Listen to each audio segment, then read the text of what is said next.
Okay, I want to start this by saying to never go too deep into the woods without some form of protection, especially during a full moon. Also, all the names given to my friends in this story are fake, to protect their identity. I have gotten all of their permission to share this with you. This story, also as a warning, has elements of domestic abuse and violence. So, me and my group of friends live in southwestern Ohio. In my group was me, my best friend Joel, our buddy Pete, and his brother Sam. It's a rural area, so the woods were nothing new to us, and we usually went on walks through the woods to avoid everyday drama of high school and our parents. One night, Sam texted us, asking if we could meet up at the woods near my house. Normally, this wouldn't be a problem, but it was already almost 10 at night, and it was a school night. I was a little concerned but agreed. We all grabbed our hiking gear and meet up a bit later. Sam and Pete were obviously upset by something. So, I wanted to ask, but figured they would tell us later, since it was probably why they wanted to do this in the first place. Joel wasn't happy about being woken up, and made that known to all of us. Sam, why did you have us come out here? It's too late for this.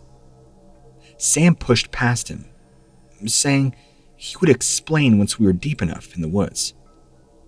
As we were walking, I pulled Pete back and I asked him what was going on. It's nothing, man. Just some stuff at home he wants to get off his chest. Now, I'm not one to get easily scared, especially when it comes to the supernatural or anything like that. In fact, I grew up watching horror movies with my brothers, and so, yes, they made sure to scare all the baby out of me when I was pretty young. But I will admit, walking through the woods late at night with a full moon isn't exactly my ideal situation. So I kept my eyes on Joel in front and marched forward like it was nothing. Eventually, we come to a small clearing, and we had camped at a few times actually. We decided this was a great place to rest. So Sam, why again are we out here this late? Joel had asked, still a little irritated about missing his beauty rest. Sam just looked uncomfortable. He had his arms wrapped around his torso like he was in pain and just kept his head down. Hey man, what's going on? I asked again, trying to sound calm, but understanding. Pete put his hand on Sam's shoulder and seemed to calm down a bit. Then, he began to tell us everything. Their father had come home later after a shift and began drinking almost immediately. Things quickly escalated when their mother tried to get him to go to bed. Sam thought he was going to hit her and got in the way. Well, it left a nasty bruise on his ribs, and he had some trouble going faster than a light jog. Dude, I'm sorry, Joel had said. I should have guessed it was something like that. This hadn't been the first time something like this had happened. Pete and Sam's father was known as the local drunk. The only reason he was not in jail was because their mom refused to press charges against him. Sam said it was okay, and that he just wanted to get away from there for a bit. Me, being the typical high school pothead, thought it was a good idea to bring out weed. I was carrying it in my bag. Pete decided to opt out, since, he didn't want to get all paranoid out here in the woods at night. So, we had some fun for the next hour or so, until we decided to pack up and leave. Sam was now reluctant to go back, but knew that if he did not get home soon, his dad would start to notice and look around. The way back was normal, until we heard a branch snap just a few feet to our left. We assumed it was maybe a squirrel or, an owl, and kept walking. Not long after, we had heard another snap, this time to our right, and it sounded even closer than the last one. Pete pointed his flashlight, and we just barely caught a glimpse of a massive hairy creature with golden orange eyes standing upright next to a tree before it took off in the opposite direction. To say we were freaking out was an understatement. "What the hell was that?" I yelled. It looked like some kind of giant wolf," Sam muttered. Joel pulled out his flashlight, shone it all around, looking for any other creatures. "There's nothing here. Guys, it was probably just a black bear or something." I wasn't convinced. That thing, whatever it was, looked nothing like a bear. We kept walking, though now at a much faster pace than before. We kept all of our flashlights out and shined them in every direction, hoping that whatever was out there would see us, or we would see it, and hoping, fingers crossed, it would keep its distance. We were wrong. Soon enough, my light caught another one of those things to our left. It didn't run, it didn't move at all, just standing there, breathing heavily through its muzzle. Now that I had gotten a much better look, it definitely was not a bear. It was massive, at least 9 feet tall, matted black fur covering its entire body. Its arms looked too long for its body, and each finger had a claw that looked sharp enough to cut through. Steel, that is.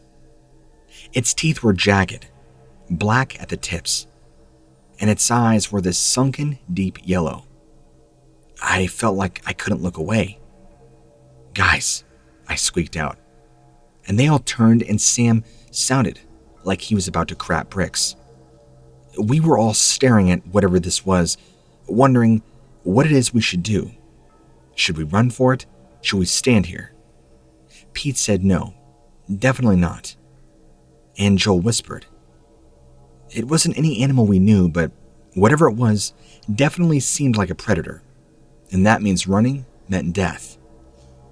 I didn't even realize there might be more than one until we heard a snap from behind us. Sam turned, saw another one of them, this one with more golden orange eyes and a scar running down part of its face just a few feet away. "Now?" Pete asked. "Guys, what do we do?" None of us answered, afraid even the slightest noise would set them off, and we'd be dead. The one in front of me raised its head and started sniffing around, grunting and chuffing like it smelt something. They both got down on all fours and began circling us, moving slowly, but never taking their eyes off us. "Okay, guys, seriously, what do we do?" Pete was freaking out. I had my hand on my pocket knife, knowing full well this would not do much. They looked ready to pounce, but a loud scream went off somewhere in the distance. This wasn't any normal scream, though. It also sounded deep, guttural, inhuman, and from the pits of hell. These two things looked back, then to us, then off in the direction this scream had come from. "Holy," Joel said. "What was that?" I didn't want to stick around and find out. We ran the rest of the way. It didn't stop until we got to my backyard, which, fortunately, wasn't too far away. We ended up staying the night at my place for the rest of the night, refusing to leave the house for any reason. Thankfully, my mom did not mind. We never did go into the woods again after that, at least those woods, and I could hardly sleep there without worrying about those things coming back. Fortunately, I've since moved out and am now staying in the city away from any forested areas. Joel, Pete, and Sam had the same idea, keeping away from the woods, and we all keep in touch to try and figure out what it was we saw that night. From the research I've done, I believe what we encountered were a small pack of dogmen, or werewolves, whatever you want to call them. We got extremely lucky, and if it hadn't been for that scream, only God knows what even made that, we'd all be dead.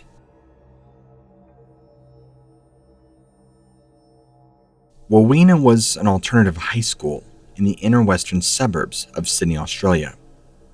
It started out as an old shipping terminal in Balmain and moved to Callan Park, which is also a mental asylum, halfway during my time there. So, this is a true story, and I have more. This is not really paranormal, but creepy and sad. What's up there? We had just moved to the Roselle Hospital, which is a mental asylum, 1983 to be exact. A bunch of us, 15-ish kids, wandered off from school looking for an adventure. I was in 10th grade at the time and was always up to no good. We noticed days before that there was an old chapel there, all boarded up. We managed to peer through the gaps and in the boards through the stained glass windows to see stacks of dirty chairs and a stage and more dusty furniture. Above the stage at some height, there was another round stained glass window. This had a ledge about 3 or so feet wide. We pried off some boards when we noticed a small door behind them. We pushed the door, and to our surprise, it was not locked. We got in. Our group consisted of about 8 or 10, I can't fully recall the number, of us, clambering in through this very small 3-foot door into the chapel. We thought, how cool. We have another hideout from the teachers, and of course schoolwork. A couple of the kids had joints, and they wanted to share with us, and they all commenced to light and hand them around. We all sat in a circle, polished off the floor, covered in dust, and talked and teased each other, as kids of that age normally do. One of the group then noticed a rag-type thing hanging from the circular window above the stage. It looked as if it was attached to something. A few of the taller people, I was very short and tiny at the time, grabbed the chairs and stood on them to get a better look. They saw a mass of what looked like material and what looked like a suitcase up there. We all chatted for a while, trying to work out what was in that suitcase and what it was doing up there. Then somebody got the great idea to do a human pyramid below it. Send a tiny me up the pile of human beings to go have a look. They tried a few times to keep themselves together, and once they steadied out, I began to climb up. I wasn't really looking forward to going into an area, but all just concentrating on getting myself up on this human pile. I saw the ledge and managed to pull myself up and sit on it. I turned around, and to my complete horror, and I bloody well screamed, I saw a mummified human being sitting there next to the stained glass window. It was curled up, knees against its head. Its head was definitely a man's. The skin looked like old leather and split all over of the place from exposing bone. Eyes sunken in, teeth exposed, with dried up lips peeling back. Reddish short hair, and looked as if he were wearing pajamas. They were all stripped with faded blue lines. One of his bony hands firmly gripped the suitcase. I called the full description down to the human pile beneath me, and I looked down to see the pile, my way down, melted away below me, as my school buddies realized what I was telling them. I then looked closely at the suitcase. It was very old, possibly the 1940s, and had an Australian Army emblem on it. It was brown and leather, pretty dusty, but no matter how much I tried, I could not get myself to pry his hand away from it. I then called down to my friends and begged them to get me the F down from here. Eventually, they were able to get themselves together enough to make the human pile again.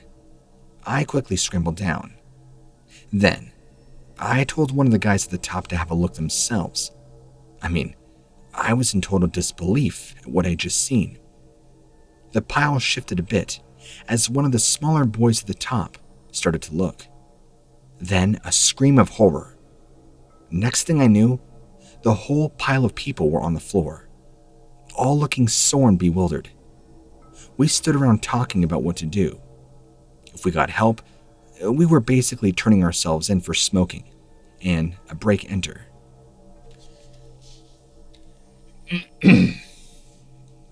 For smoking and breaking and entering. We finally came to an agreement that the man needed to be found and went back to school and told them the whole story. Police came, statements were taken, warnings were given to all of us. The school made each one of us call our parents to tell them what we had done. But before that, we begged the police to find his family and to please come back to tell his story and how he died. We felt we were owed that. Well, we finally found him, and we needed to know if his family had peace. We didn't think any more about it until 2 months later. All of the group were suddenly ripped from class and asked to go to one of the rooms for a chat with the police. I have to state that many of the kids there were very troubling family situations, or had very bad experiences with the police. I was one of those who hadn't, but still was trembling, thinking I was going to have to go to juvie or something. Anyway, we all got there, and the cops were solemn looking. I thought, oh. Anyway, the sergeant then commenced to speak. He told us his name, which I only remember his first name, and it was David. He was a soldier in World War II, and he fought against the Japanese. He himself was a prisoner of war and subjected to daily torture and starvation. Eventually, he would make it back to Australia alive, but suffered from severe shell shock and PTSD. He was then committed to that same asylum. For that, he wrote to his relatives daily on how he just wanted to go home. He escaped his ward after 15 years in the early 1960s, trying to go home it seems, but probably suffered a heart attack or stroke while hiding up in the round window. We then asked the police what was in his suitcase, and the female police officer said everything he had owned. One of us asked her, what was that? She said, 2 pairs of pants, 3 shirts and a jacket, 2 pounds in old coins and cash. Then she stated, it was determined he escaped and started a new life somewhere, although his wife and then children kept looking for him. She then said they were grateful to no one for finding him and returning him to them. If I can recall right, I then asked how old he was. She said he was 47. The police left, and we all gathered outside to chat. We figured his body was up there for more than 20 years, alone. We were all very saddened to think that he was alone when he died, and the fact that all he wanted was to go home to his family. Then, months passed. The school was putting on a nightly performance. Parents there were applauding us. The night went really well, we all thought. Everything seemed normal, until the dark chapel window started to glow light. We could see the dark building through the trees at the top of the hill. We all looked up in shock as just the window where we found the man lit up in such a bright light. It was beautiful, and we all looked at each other and thought the same. The soldier that we had finally found peace.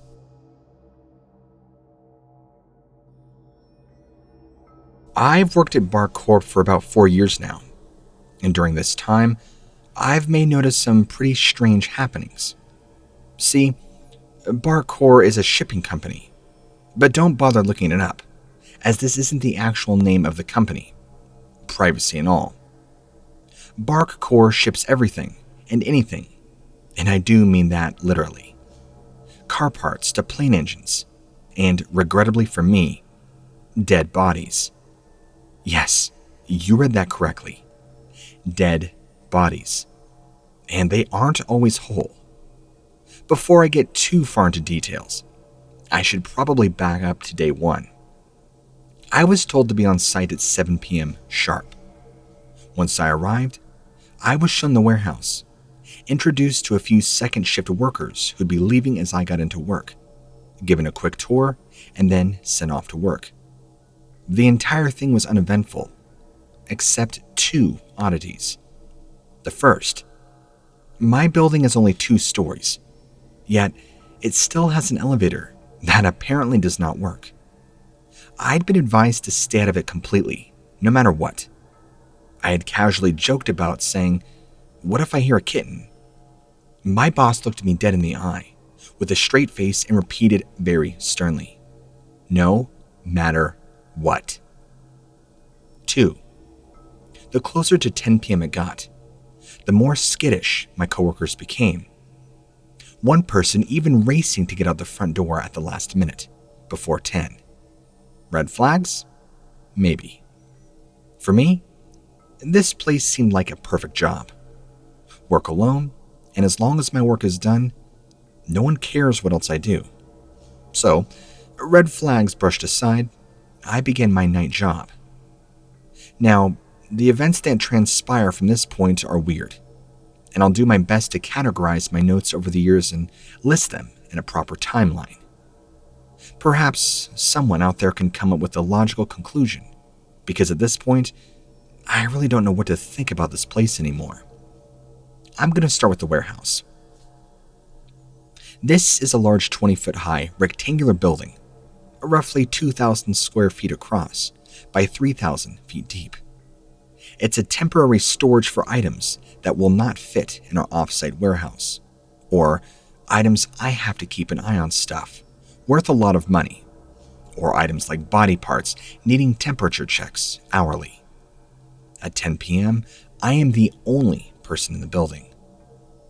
This is important because our entire building, save for the bathrooms, is rigged with automatic lights and recording systems. So, I'm only a month into this job when the call comes in, and we receive a box of parts. After taking the information and care instruction from the caller, I enter to the warehouse to prep for receiving. To my surprise, every single light is on. I brush it off, not fully familiar with how the automated system works here. I remember thinking the cams must track my movement and possibly turn on the lights where the computer thinks I'm going. I'll have to test this later, but make a mental note of it. An hour later, the box shows up. Small enough to carry, 2 feet by 2 feet, covered in frost. I slip on my protective gloves, take the box from the driver, and put it into cold storage. I notice from the corner of my eye the driver poking his head inside the bay door, his face pale and eyes wide. I remember turning to question why he looked sick, but the driver backed away before I could say anything. Before closing the cold storage door, I took note of the packing list, rolling my eyes. Men have such averse reaction to anything dealing with the penis, especially if the subject is castration. I mean, if a box of boobies shows up, I want to be walking around a pale blubbering mass just because I have them. But to each their own, I suppose. Regardless, I still need a signature for the drop-off.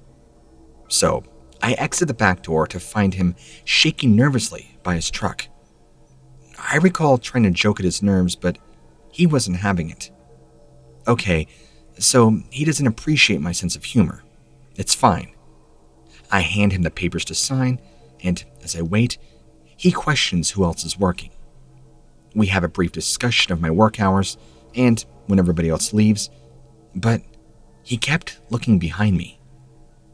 By the end of it, I felt this driver was going to return and try to steal my items. Why else was he so interested in who was here? That was the primary fear in the back of my mind, until I turned. All the lights had gone out. Even the rooms on the second floor now lay in dark shadows. The driver said he'd be afraid to be in there alone as he got back into his truck. I watched him go before facing the building again.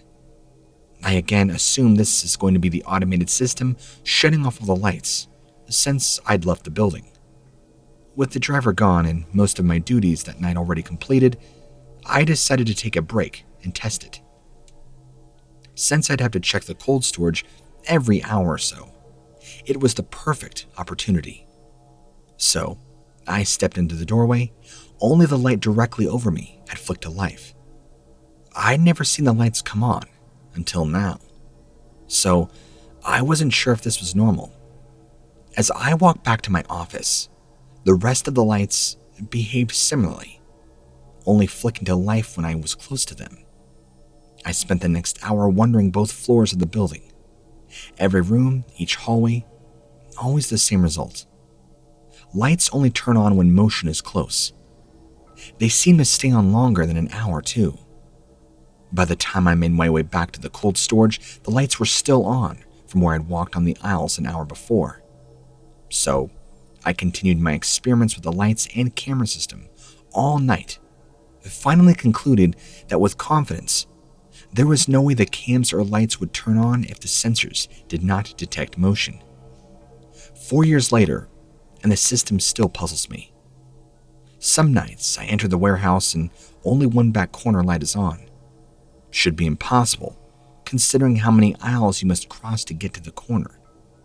There is no way to get to that corner without setting off all the other lights on the way.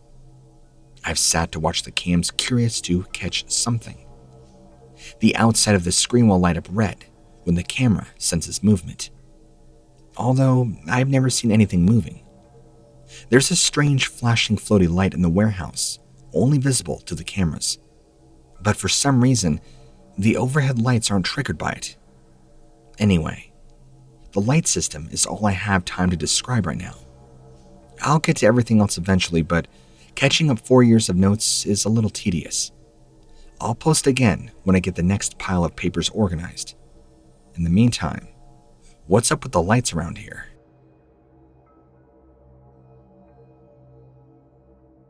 Hello again. I know it's been a bit longer than expected, but as I mentioned, I need to catch you up with the last 4 years in order for any of this to make real sense. Last time I told you about the weirdness surrounding the entirety of the warehouse and the automatic system here at Bar Core. Tonight, I'm going to focus on the break room, the downstairs bathroom, and of course, my office. My main office is a spacious room with 10 cubicles.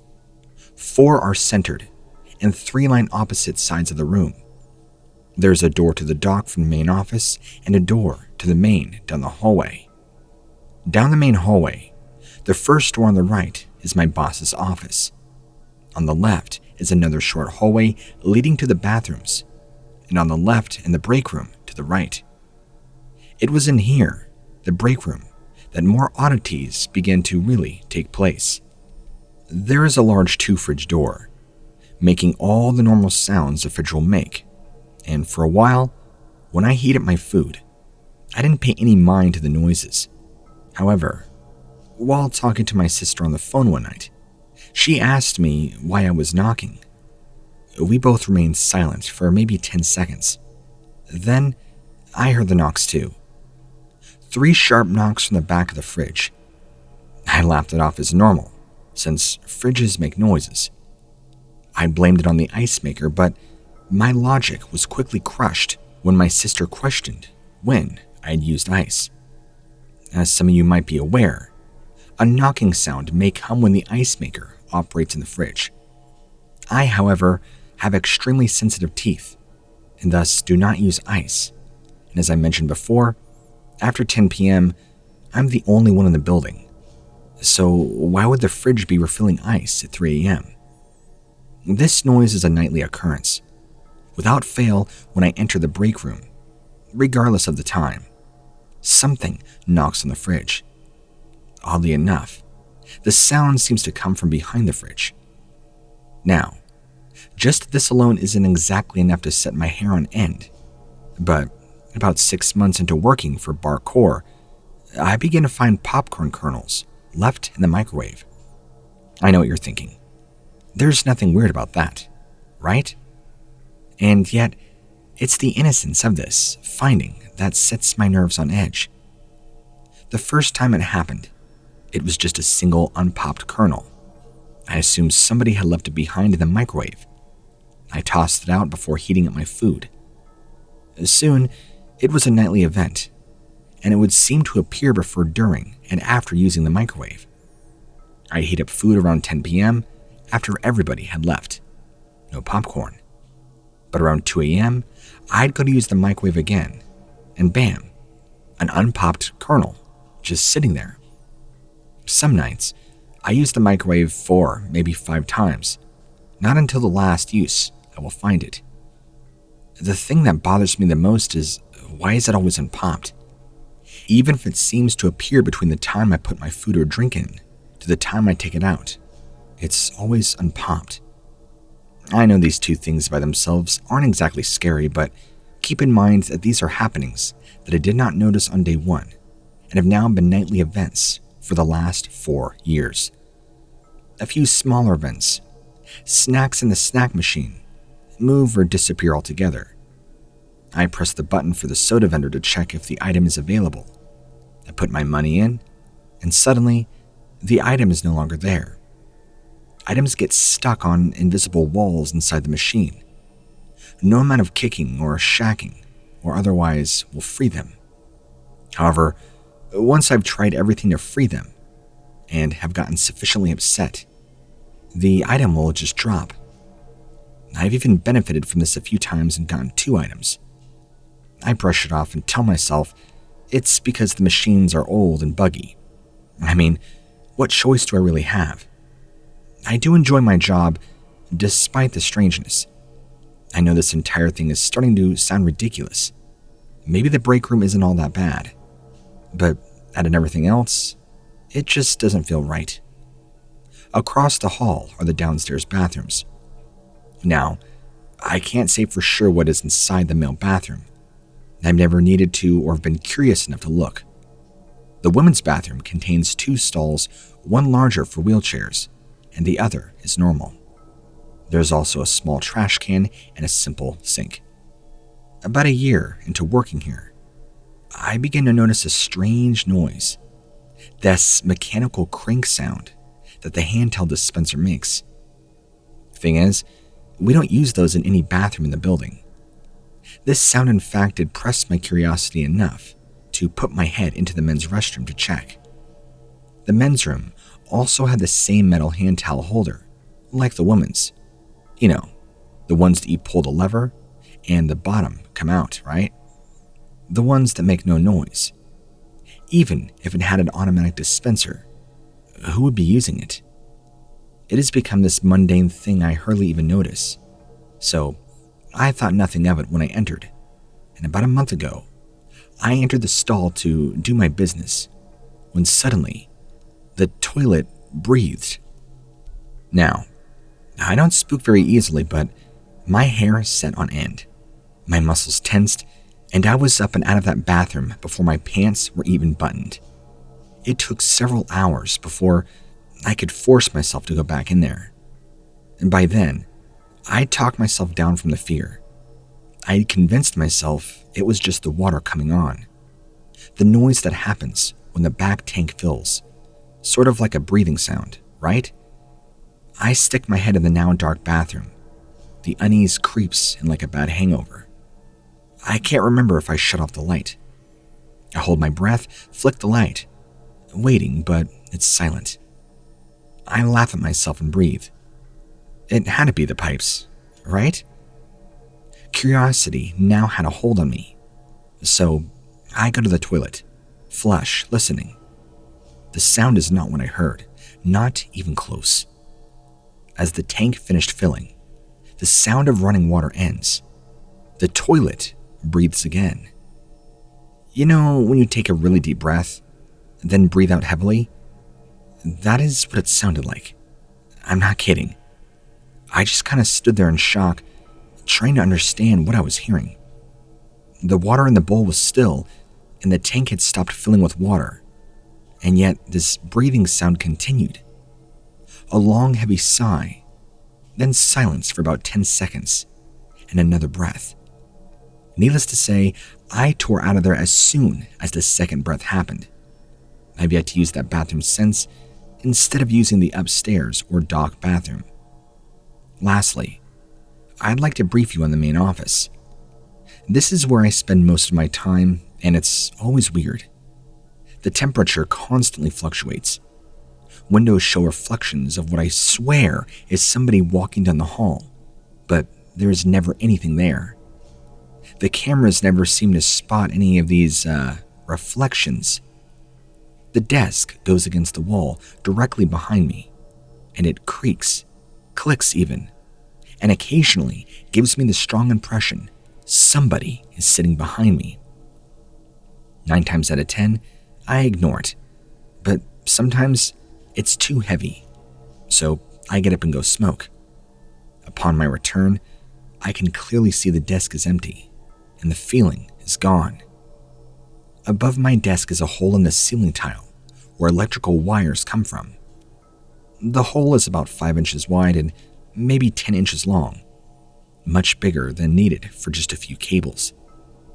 I can feel something watching me from that hole, though I've yet to see anything up there.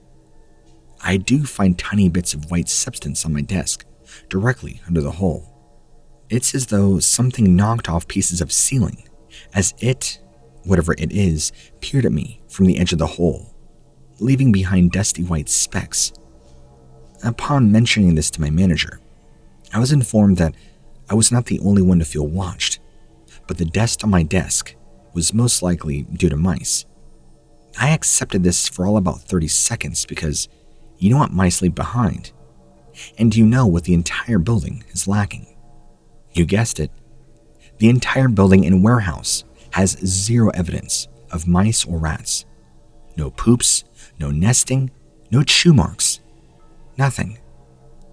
Finally, the last major thing that occurs in the main office is the carpet stains. Are you familiar with the standard dark blue cheap office carpet? My office is the only one containing this carpet, and sometimes it's littered with stains, other times being completely clean. They will literally move. I'll notice one in a corner by the end of my shift in the center of the room. I don't think the stains are moving in any particular direction, but those are a relatively new occurrence. The first one I noticed moving was about 3 months ago. All in all, Barcore has some really weird things going on, and I've only touched on half the building. I'll update again soon, but I think I may need a little break. Last night, I entered the warehouse to find one center light on. I did a quick walk around because there is new, so I had to ensure nobody is there. I found at prints on a dusty old shed, and our locked propane tank was wide open. I'm not sure if I've upset something by telling my story, but I do intend to continue.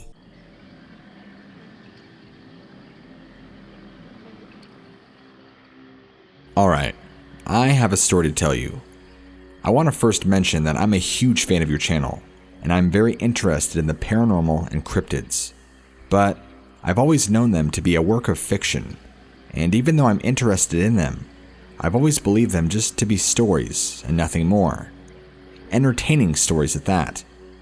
Long before I ever showed interest in the paranormal or even cryptozoology, I would always make fun of people for believing in Bigfoot, where they were saying that they would have a Bigfoot sighting.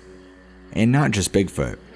I even had friends growing up who claimed their houses were haunted, or that they had a poltergeist, and they would be the laughingstock of me.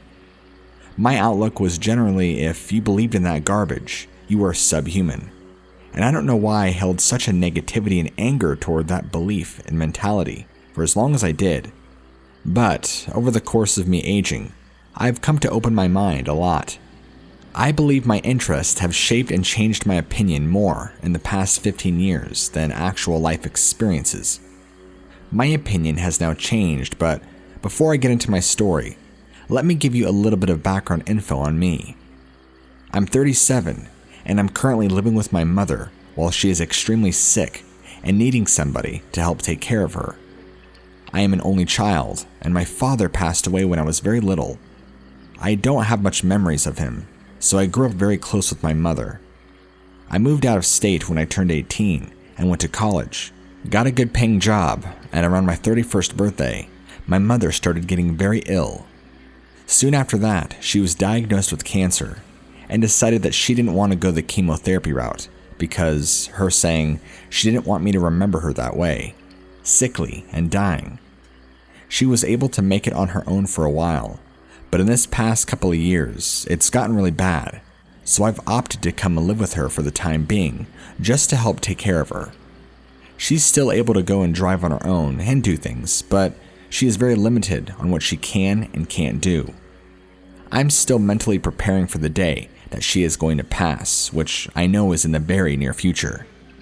If anybody has ever lost a parent, then they will know what I'm talking about. But anyhow, my background info isn't super important. What I'm here to tell you is my story. I was staying home, especially with the whole COVID-19 thing going on. There's not really room or time to go outside and do much. My mother was out getting groceries and running some errands while she still can, which, by the way, is very minor since she can't do much. She gets home about 7:30, 8 at night, and she's definitely quiet. She comes in the house, doesn't look at me, doesn't say anything, and just goes to her room. Number one, this struck me as extremely odd because my mother is a chatty Cathy, and her and I are very close. She is always one to have conversation and talk to me. My first inkling that she was mad at me or something, but I had no idea what or why. So I followed her into her room just to try to talk to her, but she wouldn't respond to me. That's when I knew something was up. She calmly sat down on her bed, and I could see just how pale and out of breath she was. I asked her if she was feeling okay, to which she quietly shook her head no. Now I went from wondering if she was upset at me to grossly concerned for my mother's well-being. I sat down next to her, put my hand on her, and empathetically wanted to know what was hurting my beloved mother so much. She wouldn't even make eye contact. She just opened her mouth and said something along the lines of what I have to tell you is too crazy for you to believe. I just said, "Mom, there's nothing you could tell me that I can call you a liar for." She went silent for maybe another minute before she spilled the beans.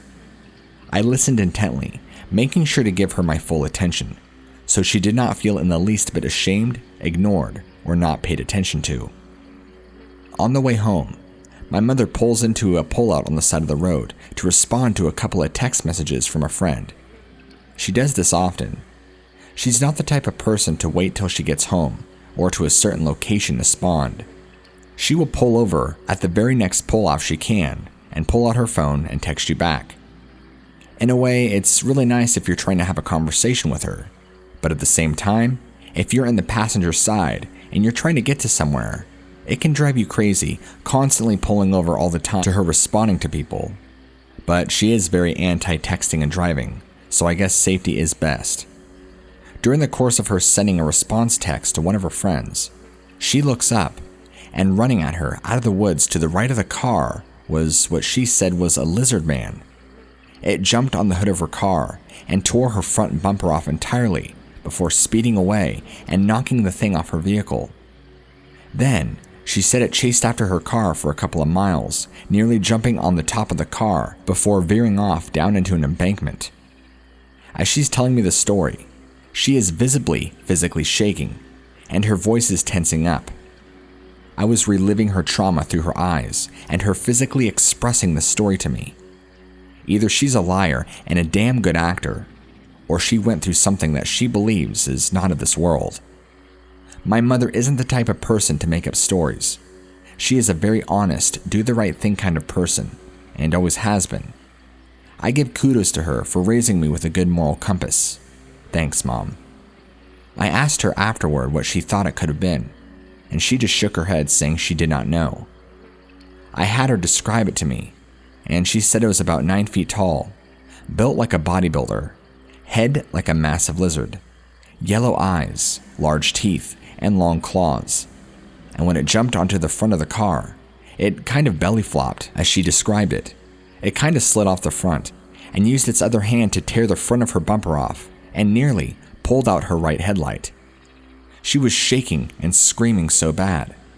I guess she never once thought to call the police because her thoughts were, what would they even think? That this woman is clearly off her rocker and she has not taken her medicine. But there's something she included into what she told me that was even stranger than the events that had taken place. Apparently, when this thing had shown itself and charged at her car, all the electronics, including her phone, started glitching out. Even though her car remained running and operational, the radio was going in and out the whole time, and her phone had died completely. She was sitting at about a 70% battery charge when the next thing she knows, her phone is completely dead and drained of all charge. There is also a very strong electromagnetic feeling in the air, but she described it as static electricity. I don't think she inherently noticed it right away, but Over the course of driving and escaping this creature chasing her car, she noticed it. All the hair on her arms were standing straight up, just like when somebody takes a balloon and rubs it against your hair. She said it was very thick in the air, kind of like when a thunderstorm approaches, but there were none. A very bizarre incident indeed. I asked her if I can go out and check out the vehicle and maybe see for myself, and she just kind of shut down even more and shook her head very lightly. So I walked outside. She wasn't kidding. The front of her car is messed up. The front bumper is completely gone, and the right headlight is slightly loose. It's like she hit a bear. After seeing the car, after her telling me her story, it gave me the creeps. I told you earlier that I'm a huge fan of cryptozoology, but to me, they were all made up stories, but now I think a little differently about it. Maybe there is truth to all these sightings. Who am I to deny my own mother's experience with something I have no experience in? What's really unsettling is this is so close to home, because the spot she told me she pulled off at is only about 7 miles from the house. Whatever followed her car could have easily continued to follow her and is just waiting for the right time to come and try to get into the house, I fear. I really do have a reason now to be terrified. I guess I was kind of surprised at first it wasn't a Bigfoot, because I've never really heard of a lizard man before, but where we live it's very marshy, with swamps and thick woods around us. There are tons of deer, so I guess you think about the possibility of something like this living and existing out here. It seems it's very probable. There is plenty of places to conceal yourself, and more than enough food to survive. Maybe it's time to start moving back to a much more populated area. But then again, there are many sightings that have occurred in suburban neighborhoods and dense cities, like the Mothman, for example. I don't think we're really safe anywhere anymore.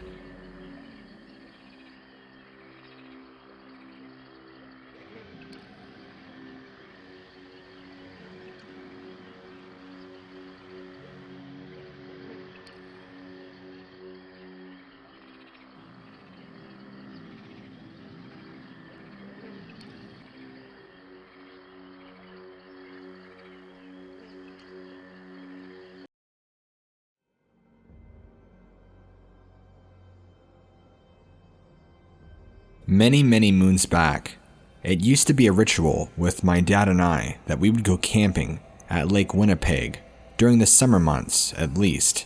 During our time there, traveling around there, and traveling to and from, we saw all sorts of crazy stuff that you would never see just traversing out by yourselves. The beautiful wild that you can see up in Canada is just unmatched by anything else. While I have seen my fair share of wildlife and crazy things I can talk about, aggressively chasing off cars in a parking lot, and even stumbling across a mother grizzly bear and her 3 cubs, I've also seen things that I can't explain with any reasoning or logic, no matter how much I try and think about them or debate them with facts. According to science, things that my father and I saw just shouldn't plainly exist. Simple as that. My father and I have both seen our fair share of UFOs, together mainly. And in fact, the entire northern Canada region is littered with them, constantly. So again, I'm not a stranger to witnessing things that shouldn't exist per se. But the sighting I'm going to share with you, I really have no words or explanation for. And maybe you do. We were on the northern bank, watching the lake, when about 50 to 70 yards away, this tall, black, canid humanoid figure. It feels so weird saying that, but that's the only description I have for you. Comes walking out of the forest, walking at a standard pace, and just continues walking straight into the water until this thing was fully submerged.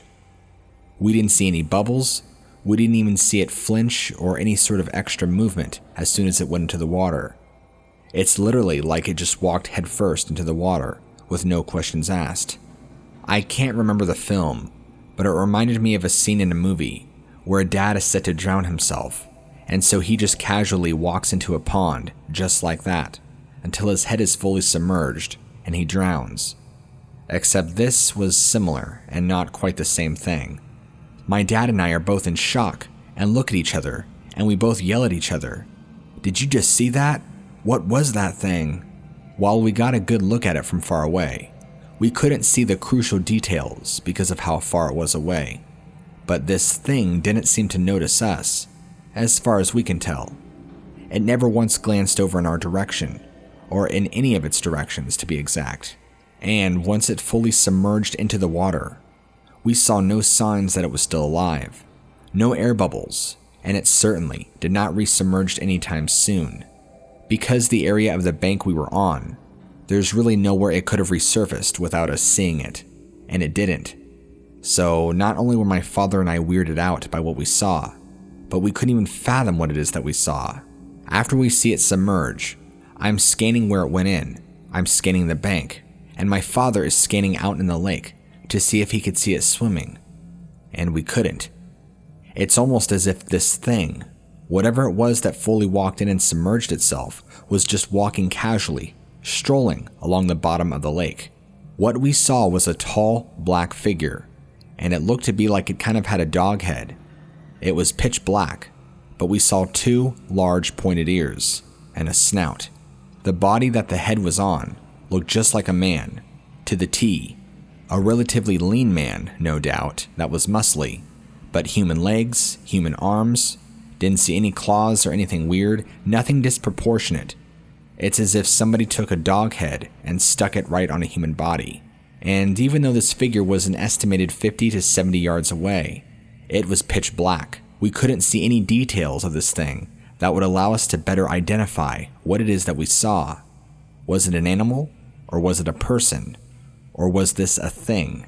My father is pretty convinced that it is some form of an alien, since we've seen so many UFO sightings and just weird shapes and figures in the sky. His take on it is that there is such a thing as humanoid canid aliens, and that's exactly what we saw. And the reason it was walking under the water was to walk to its ship that is also submerged under the water. And the reason it could submerge fully without having to breathe is because it's clearly an alien life form. It can traverse our time and space like no other, which means materialism isn't a thing. With how far out there my dad can get, I can't argue. I mean, he does make a good point. Personally, I don't believe it was an alien, but I don't have an explanation at all for what happened, what we saw, or why it did what it did, or why we continue to see all the lights and strange things in the sky that we do every time we're up here in the northern Canada area. It seems like the more desolate wilderness you get into, the more strange things happen. I don't know if those two things have any correlation with each other. I've had some really close friends of mine tell me some hair-raising, strange things that they've experienced themselves out in the northern regions of the wilderness in Canada. But nothing as specific as this. It was more just hearing weird sounds, like howling noises, and other strange things that they couldn't attribute it to a specific animal. I don't claim to know all the answers because, frankly, I don't have any answers. The only thing I have is a sighting that I can't quite explain. In hopes of sharing this with you, maybe you can give me some answers and hopefully shed some light onto what me and my father saw that day. Was it an alien, or was it something else? There's certain places when you're traveling that you pass through that you just think to yourself, I will never come back here ever again. The first place off the top of my mind is Bear Creek, Montana. That place is somewhere I will never come back to. So the population is literally like 50 or 60 people. It's tiny, and there's practically nobody in Montana as it is. So the population count really shouldn't come off as a surprise. But that's not why I'm telling you I will never come back there. That whole place is just creepy. Geographically, there is canyons all around that little tiny town, if you want to call it that. My girlfriend and I, on a cross-road trip, spent about half the day, or maybe it was more like an entire day, driving through this whole area of Montana. Again, filled with canyons, but what we heard was more so right around this area. It was either right before or right after, since I don't exactly remember the city limits. I would like to think these howls, or whatever you want to call them, came from the canyon nearby, but We can't be certain because it's hard to tell with the way sound travels. My girlfriend and I heard the most aggressive screaming that we've ever heard. It sounded like it came from something not human. It almost sounded like a monster, a howl between a wolf and some sort of beast. Montana is already pretty much cowboy country and fairly desolate, so something like this wouldn't surprise me all too much if monsters were real and they decided to live around these areas.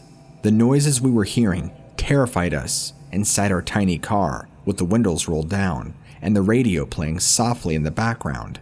At one point or another, we pulled over and just quietly listened to the outside. And the roaring, I guess you would call it, still continued on for minutes afterwards. It wasn't one long continuous growl or scream. It was a segment of screams. They didn't have any sort of pattern to them, like you would think. So no, it wasn't a form of communication. It was just random howling and screaming. If I could give you the best description I can, take when a mountain lion screams, like when they make that sound like a woman being murdered, and then combine that with a wolf howl, and then somebody angrily screaming. Combine those three things, distort it just a little bit, like some of those old AM radios, how they have a little bit of that crackle and distortion, and then put that through a mega speaker at an insane dB volume. That's not exactly what we heard, but in my mind, that comes pretty close to what it was. It scared my girlfriend and I pretty bad. Whatever was making that noise had to be a huge monster. Assuming it was a monster, I don't know any animal in the North American wilderness that makes that kind of cry, or is that loud. Bears don't scream like that. Mountain lion don't even scream like that. And they don't sound like that. Which leaves the only other predator, a wolf. And a wolf doesn't sound anything like that. And again, none of those three animals even make a sound that loud, let alone sounding exactly like that. Because my girlfriend and I sat there in the car, debating and crossing off the list what it could be and what it couldn't be, and we both came to the same conclusion. There is no known animal that we are aware of that makes a sound that exactly matched what we heard. For the rest of the state of Montana, it was beautiful, and we saw a lot of amazing sights, like tons of wild horses and they don't call it the big sky country for no reason. But there's just something genuinely messed up about that region of Montana that we will never travel through again.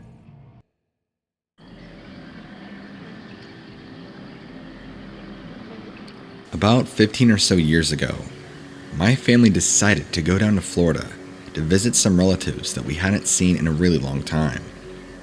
I was probably 8 years old at the time, and the last time I saw them, I was only a toddler, so I don't remember them at all.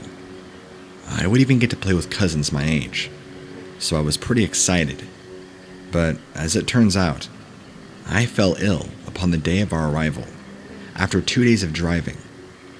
I was quarantined in one of the guest bedrooms at the back of the house, which luckily had a TV. But it was still pretty lame to be unable to go out and play with my cousins. Other than having meals delivered to me, I didn't interact with anybody at all. It wasn't like I had the energy to get out of bed anyway. On the second night of my sickness, I was watching SpongeBob, trying my best to breathe as my sinuses were absolutely swollen. It had to be super late for an 8-year-old to be up. I'm pretty sure it was about 1 in the morning, but I napped a lot during the day. The entire room was dark, except for the TV. I heard something scraping across the wall outside of me, so I turned down the volume and tried to make out what it could be. I glanced over to the window beside me, but I could only see the reflection of the TV and nothing outside. I decided to ignore it, turning the volume back up and continuing to watch TV. A few minutes passed, and the noises began again, so I once more turned down the volume and checked the window. I screamed at the top of my lungs when I saw the face of a man looking into the window. Except something was very, very wrong. His eyes were massive, probably taking up a fourth of his face, and they were yellow, with cat-like pupils. His face was green and covered in scales, and his mouth had a vague muzzle-like shape. In fact, the entire structure of his face simply got more uncanny the more I stared at him. My aunt came rushing into the room, and I began to cry, telling her about what I saw. She tried to soothe me and told me that perhaps it was just a fever dream.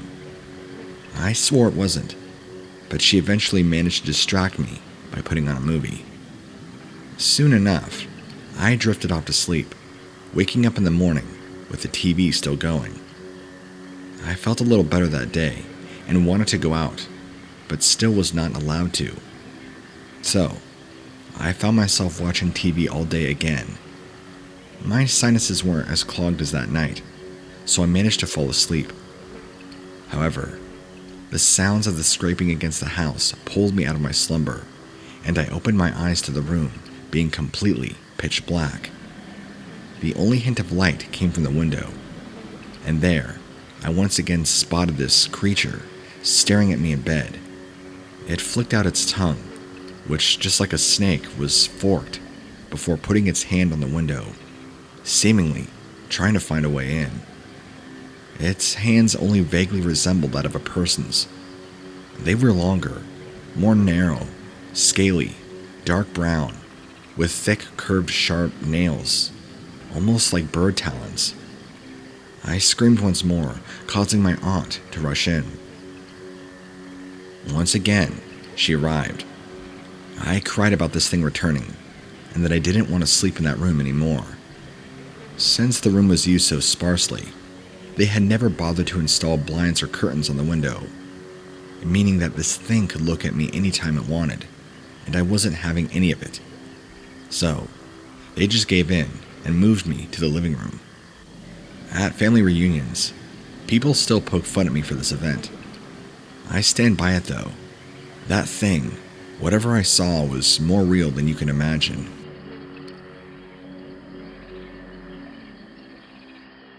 Back in 2004, I was exploring the deep woods just outside of Paris in France. If you've ever got a chance to visit Paris, I highly recommend it.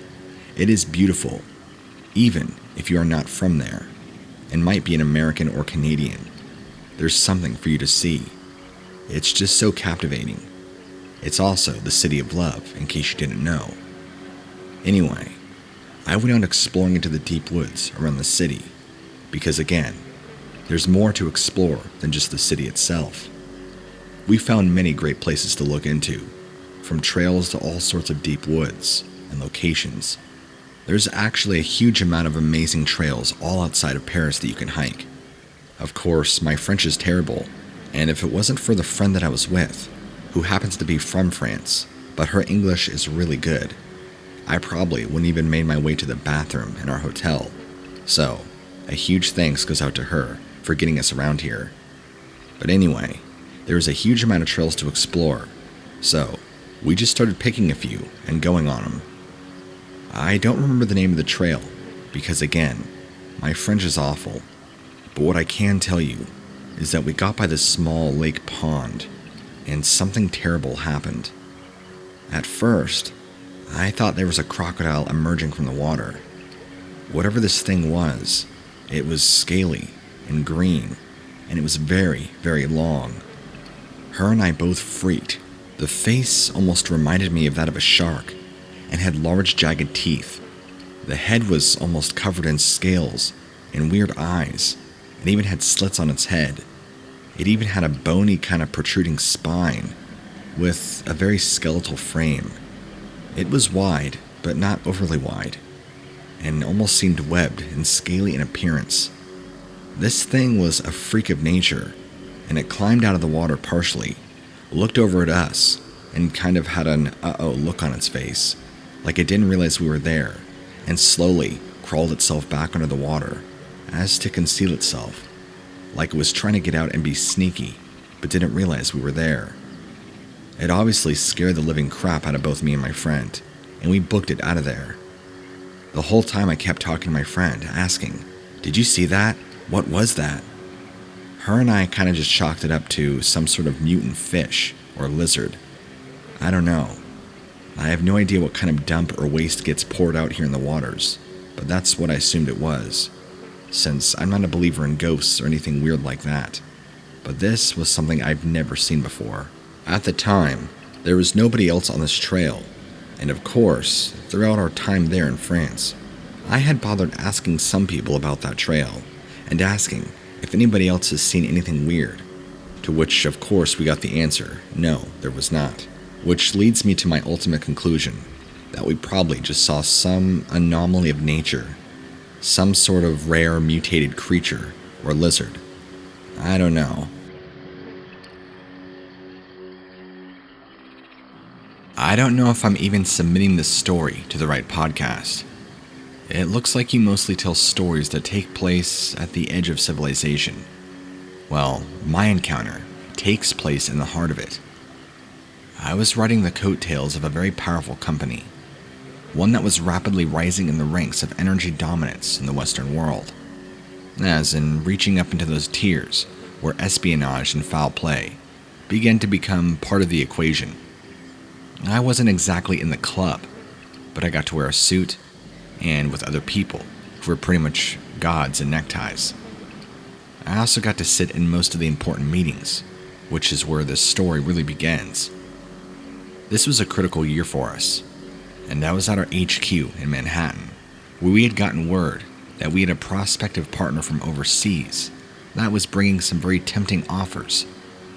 At the time, I thought a partnership would have been pointless, since we were doing just fine on our own, crushing the competition.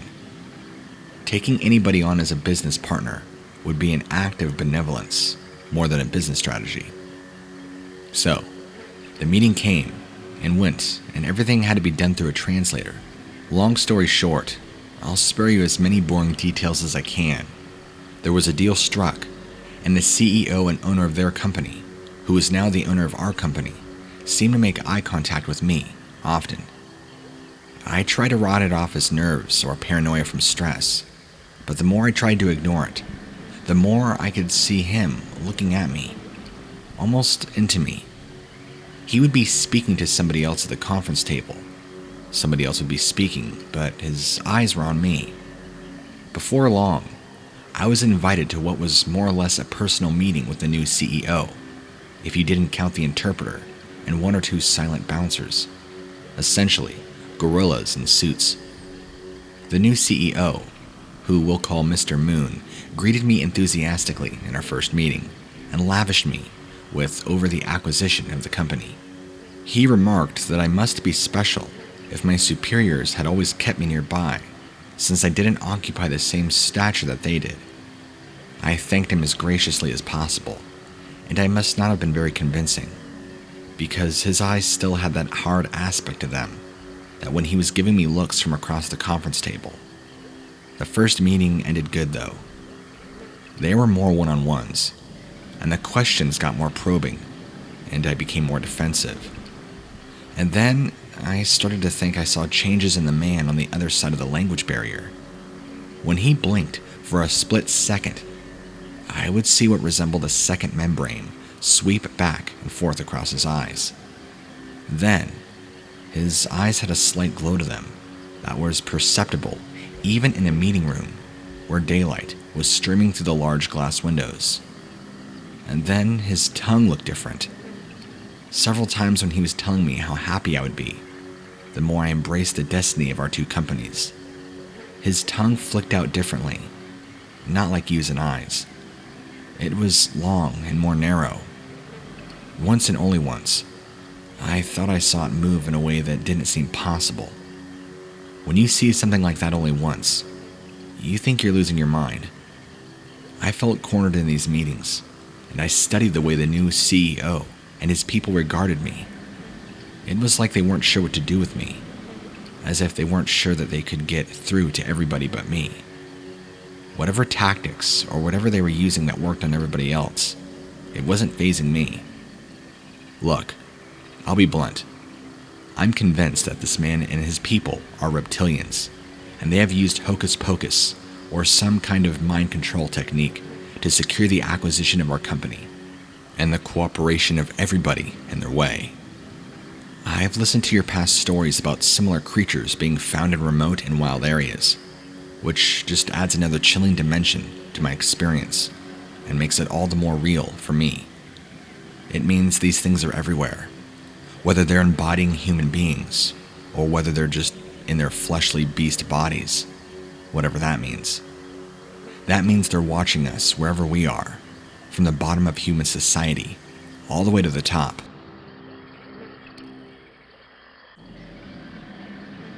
So, my story isn't necessarily a monster sighting, as it is just a creature that I've never seen before, nor heard of, nor could properly identify. But first, before I get into that, I'm going to give you just a tidbit of backstory. Don't worry, I'm not going to feed you a novella of backstory. Years ago, maybe about 4 or 5, I think it was about 2015 or 2014, if my memory serves me right. I was visiting some friends all over Australia, since I just found the time to vacation down there finally, and it's a trip I'd been planning for a long time. These friends of mine took me all over the country, visiting all sorts of amazing sites. We spent a lot of time traveling, and in between that time, we spent a lot of time seeing the wild, even going as far into Central Australia as we could. Now, for those that don't know, assuming and hoping you'll read this to your audience, Australia is home to a vast wildlife and environment. Everything from desert to wetlands, and everything in between, which means there is a vast array of all different sorts of life that is only found exclusively in the land down under.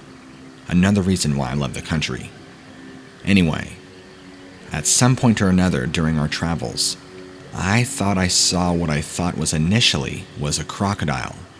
But this thing didn't quite look like a crocodile, at least the closer we got to it. It was much larger and looked much more grotesque looking, had bizarre features. In fact, it looked more like an alien crossed with a frog, crossed with a crocodile. It was a very strange looking creature. I'd even nudged a few of my friends and told them to check it out, and they too were very perplexed at the sight. Now, to kind of give you more information, this thing was kind of just sitting there along the side of a large river, and it didn't really make a lot of sense. I knew Australia were already home to weird things, especially like reptiles, snakes, crocodiles, you name it, but I had never quite seen a creature like this before. It resembled that of a crocodile, at least in size, probably spanning 12 to 15 feet. I mean, this thing looked like a living dinosaur. But its face wasn't that of a crocodile. It had teeth, and kind of resembled one, but its face and snout were much shorter, and its body, like I said, almost resembled that much more of a frog than it did an alligator or a crocodile. It didn't really have scales as much as it looked to have amphibious skin. Again, it's really hard to describe because of how we saw it, but it was very strange, and at the time, none of my close friends knew, or even now, know exactly what it was we saw. They've never seen it, they have never heard anything like it, nor did any of us ever see anything like it again afterwards. We kind of just left it be, and didn't really bring it up again. But sometimes, when we talk, we'll still bring it up, because it was so weird. But I guess when you're in the outback, I mean not just the desert outback, but out in the middle of nowhere, thick in the Australian bush, you'll probably run into all sorts of stuff that you didn't know exist. I mean, hell, I can't even imagine the things Australian indigenous people run into that most of us, civilized society, have no idea still exists. There is so much room and area for things to roam without ever being discovered, especially in a place like Australia, where there's so much room for things and creatures to go undiscovered by man. About 2 years ago, a close friend and I decided to visit the Aztec Falls, which is just outside of LA. I don't know if it's that we went on an off day or what, but there was hardly anybody else around, which usually always makes for a much greater time swimming. Anyway, it went as usual, so there's really no need to fill you in with boring details about us swimming and doing stuff. But as we were leaving, we saw a creature that we can't even identify. This was a creature that came right out of our nightmares, something we would have never expected to ever see in our lives. This unusual creature appeared to almost float on the water, coming towards us. It had the face of a dragon almost, with a red covering its entire body, like its body was a deep red, which is one of the reasons it stood out so much. It was terrifying looking. It had little horns sticking out of its body, and small, jagged brown little spikes or thorns, if that makes sense. It almost kind of had a deformed, swollen face. My friend and I were partially frozen in fear and curiosity, just to try to make out exactly what it is we were looking at. But the closer this thing got, the more we were actually able to make out that this wasn't anything natural. The closer it got, it began to open its mouth and reveal large, tiny little teeth, full of sharp fangs. We got out of there pretty quickly, and luckily, I don't think anybody else was victim or even saw what we did, since we seemed to be in an area where nobody else was around. Back in the summer of 1995, myself and my sister both suffered a very traumatic miscarriage. It was a terrible time, and we both grieved in very different ways.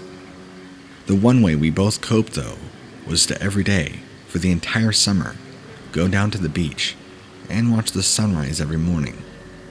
We both would sit there, watching the sun come up in the sky, and grieve in our own way.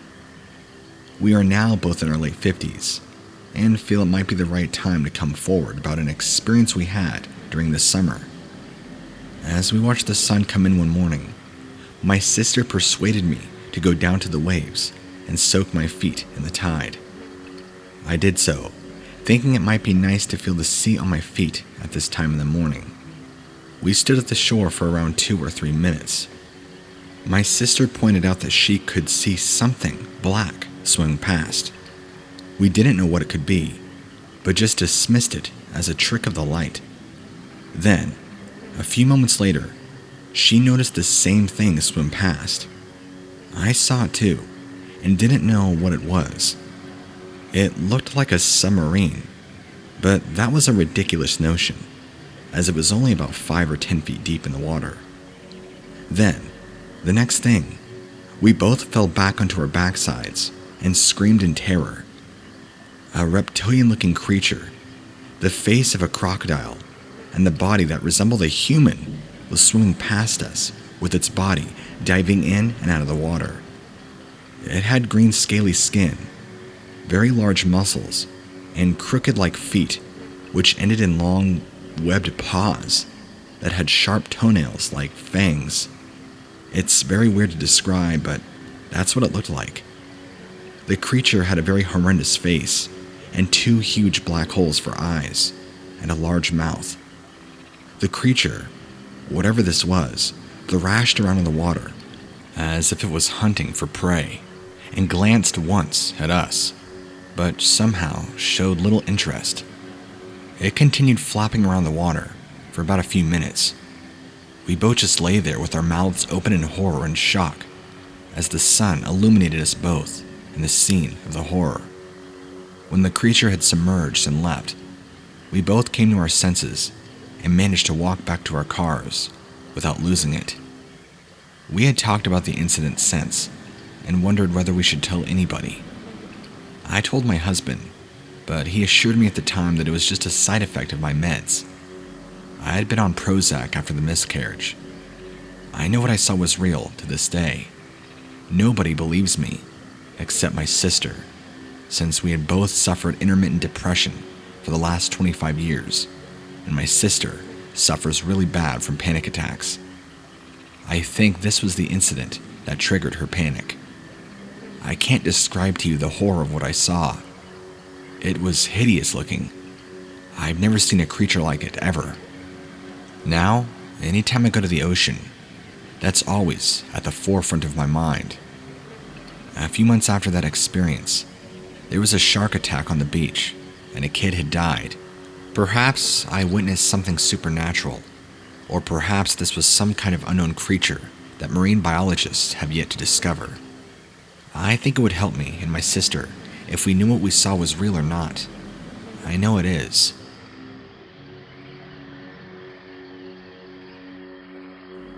My career as a security guard began and ended at Fort Knox. I know, you think that they'd be a little more picky about who they recruit. The place is impregnable by any human means, so the guards just need warm bodies with opposable thumbs that can make phone calls and watch security feeds. Note that I said Fort Knox is impregnable by any human means.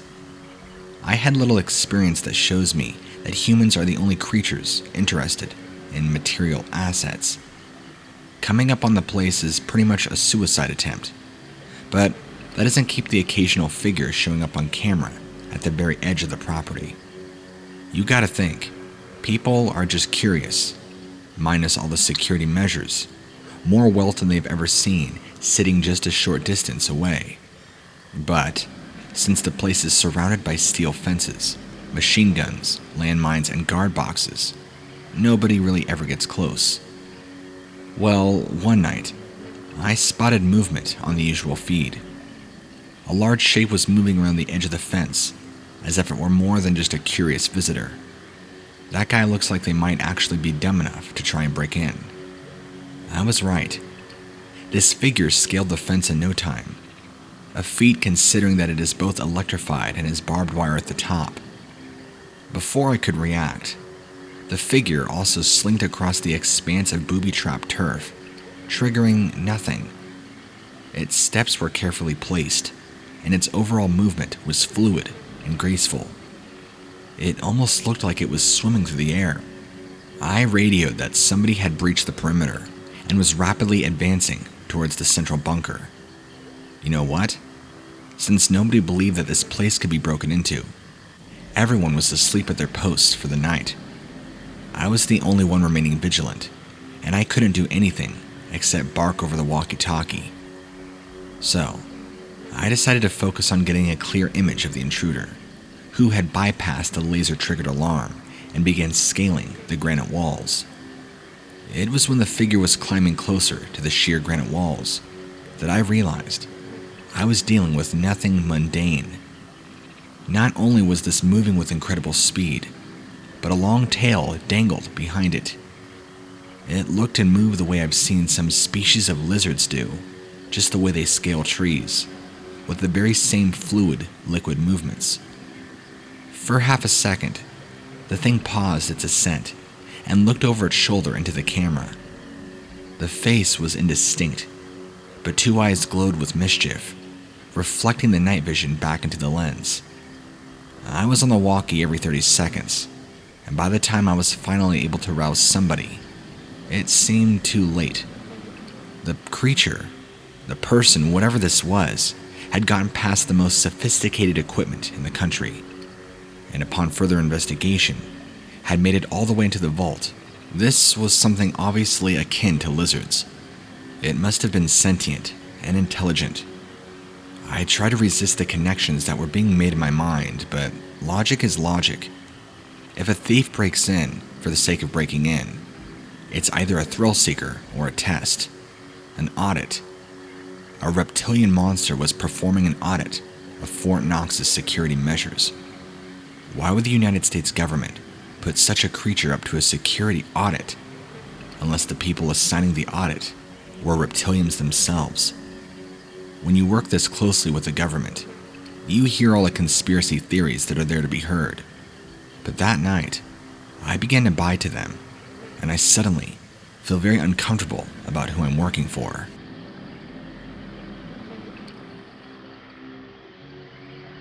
I was taking my family camping. We're a small clan, just me, my wife, and my 6-year-old son.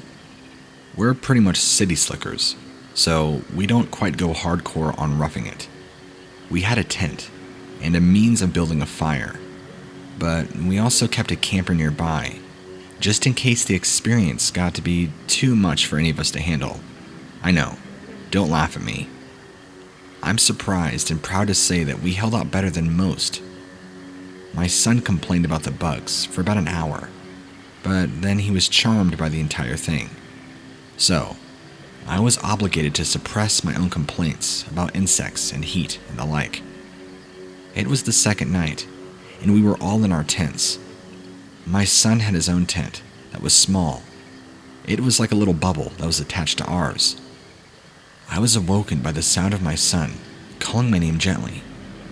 He sounded a little hoarse, and my parental instincts immediately made me wonder if something was wrong. This sense heightened when I realized that his voice was coming from outside the tent. So, I relaxed a little bit, thinking he needed me to guide him to the outdoor toilet or something. But there was still something about his voice that was off-putting. I unzipped the tent to see what was the matter. His voice came again, but it was far away. I whispered, "Son?" Then I heard something like his voice, asking me to come here. There wasn't any reason not to, but it didn't feel right. I replied that he should come here, but this got me no answer. Then a thought occurred to me. It was crazy, but this was his whole experience. I carefully unzipped a flap between my tent and my son's bubble tent, while firing at my cell phone screen for a light. There was my son, asleep. I heard the same voice again outside the tent. This time, I did not answer. After a while, the fire pit was kindled again. And apparently, whoever was out there had some coals that were still red, and added some wood on or something. That's when I heard an animalistic hissing noise come from the silhouette that I could barely see from the light of the fire. It looked like something bestial, long limbs, and a neck that sloped seamlessly into a skull and shoulders, and I could see it had some sort of tail with pointed features, picked out by the glow of the faint fire. This thing hesitated for a moment, and then ran away into the trees. It had the shape and movement of almost a dragon, if that makes sense. Like an upright walking Komodo dragon, I should clarify. It was terrifying looking, even though I never got to actually peek out my tent and see this thing for what it was. But again, I'm glad I didn't, because I didn't want to. But I saw enough of the silhouette that it looked just like a Komodo dragon that was walking on two legs, that ran away quickly. Needless to say, we cut our camping trip short after that, and I'm sending you my story since I don't think anybody else will believe me, and I know there's only few that will share my story.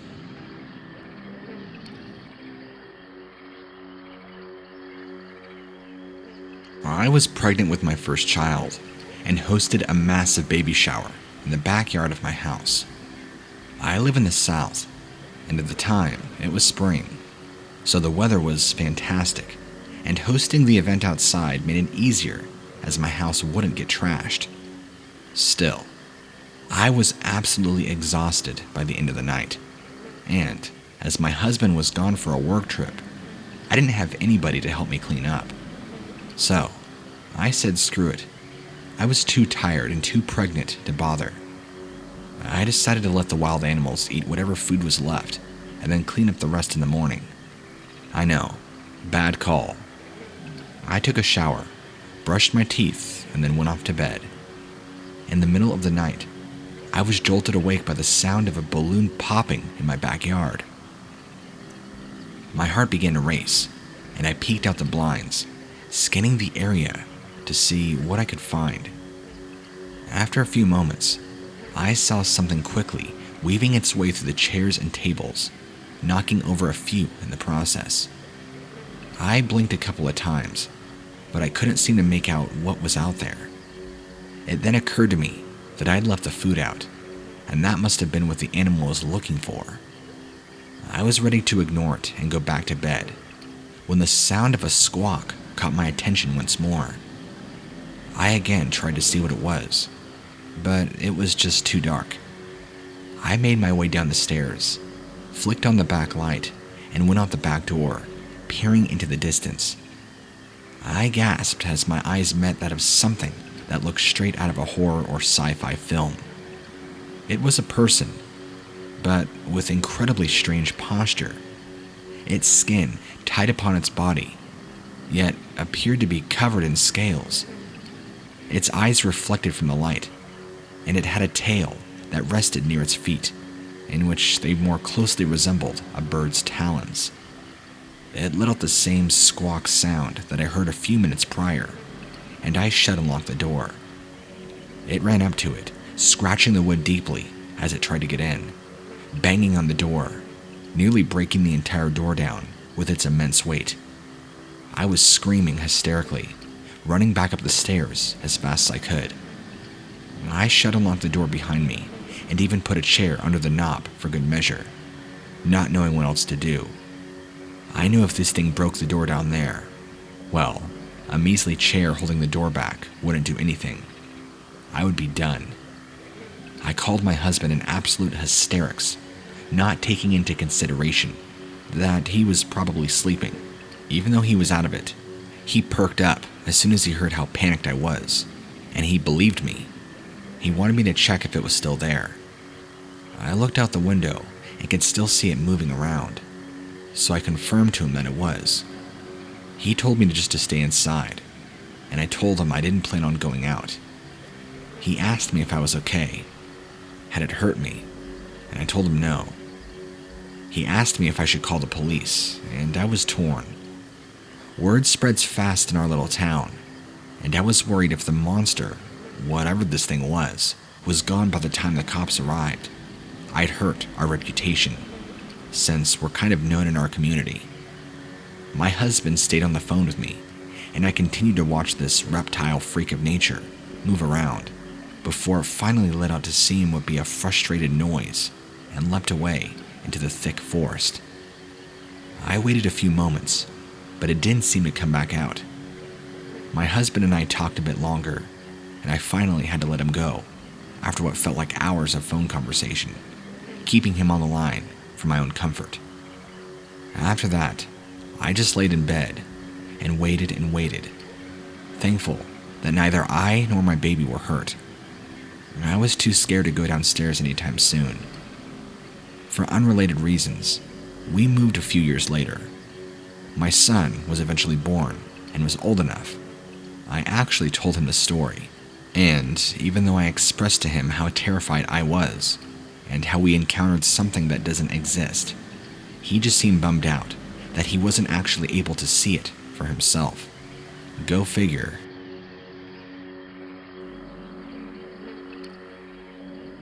I've seen some wild things out in my days of hiking out in the backcountry, and I have two really bizarre sightings to share with you. The first one takes place in central Idaho, out in the backcountry. Now, before I go on to the actual encounter, both of these sightings, I appeared to see nearly the same creature. At least, they were nearly identical, which leads me to the speculation that these are from the same species, which means there's not just one of them. I have also had several run-ins with Bigfoot, so I know there are things that go bump in the night, and things we can't explain. To how many of these creatures exist, well, that I have no idea. I was setting up camp, and right across where I was camping at was a rather large creek, which was very convenient for me, since I had access to water just right there. But as the evening grew, and I felt like it was near time to turn in, when I heard something really large approaching me from the forest behind me. I turned, and out from the woods stepped this thing. I can only describe it as a thing, because I don't know what to even call it. If I were to use actual words to describe it, I would say it was a human-like lizard with a dinosaur as a head. I know that sounds incredibly crazy, but that's exactly what it looked like. It looked like an upright walking lizard, and the head almost resembled that of something you would see in the movie Jurassic Park. It had fierce yellow eyes, and although it never opened its mouth or showed any teeth, it just looked at me and kind of studied me for a minute, and then turned around and casually walked back the way it came, as if just running into me and not thinking much more of it. I was shocked, and even though it was nighttime, or getting near night, I tore down my tent and decided to just hike as much as I could into the night with as little light as possible. I didn't want to camp near whatever that was. I had no idea if it was capable, or maybe it was going to come back to case my tent, or me. My second encounter happens out in the backwoods of Mississippi, where I had a nearly identical situation. Now, the first creature had a dark green and light green patterns on its body, with little specks of brown on its face. Again, had you looked at this thing, it looked right out of a video game, or even a movie. Even though in appearance, this one looked very similar to the first one that I saw. This one looked much more evil, and unlike the first one, didn't have as much slender features as it did masculine and muscular. This thing was also darker in color, more almost like a black-green, so to speak, and its eyes seemed to give off a much different fierceness to it. I stumbled upon it when I came upon this thing eating a dead doe. In response to my appearance and arrival, it acted hostile immediately, and what I believe bluff charged me. Now, I didn't impede on this thing's meal. I was visible from probably about 50 feet away, but it instantly sensed my presence, and I don't know if these things have a territory or markings or what, but it acted out of pure hostility, and this thing was fast. I ran in fear, and even though I come equipped, I didn't plan on shooting something that I don't know what it is, especially considering 1, there could be more of them, and 2, what if I didn't kill it and only pissed it off more? It's not worth my life. I had enough time to flee, and although it didn't seem to pursue chasing me, it was enough to scare me. Looking back on the situation, I think being scared more came from that I'd never seen a creature like this, and that it acted aggressive, not knowing if it was capable of killing me. And even now, when I ponder back to it, I always think about what if. It could have killed me had I stayed around, especially considering I don't know exactly what it is that I was dealing with. What I saw is something you would expect to see around the swamps, or something out of a movie, but not in the middle of the woods. I'm not really a conspiracy theorist, but sometimes I wonder, do genetic experimentations make it out into the woods by themselves? Since the first time I encountered this in Idaho back a few years ago, it was just casually wandering around, and it happened to run into me. This time though, when I saw the different one in the backwoods of Mississippi, it was casually eating a deer, doing its own thing, when I stumbled upon the pasture that it was in, and it immediately saw me as a threat. I wonder if there's a reason for that. But more importantly, I want to ask the real questions. What are these things? What is their purpose? And what is their intent?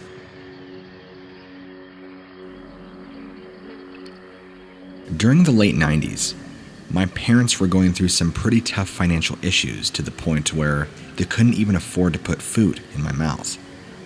I had to be sat down and given a tough talk, where I was informed I'd have to move states away from all my friends, attend a new school, and live with my dad's brother and his wife for an indefinite amount of time. I was 11 when this happened, and it ended up lasting throughout all of my adolescence. I was unsurprisingly not happy, and for a long time did not warm up to what were essentially my new parents.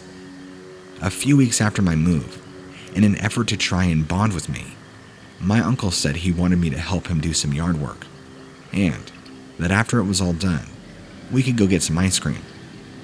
I begrudgingly agreed. He told me to get some things out of his shed, and to grab the key in the laundry room, which had a key ring of a grizzly bear.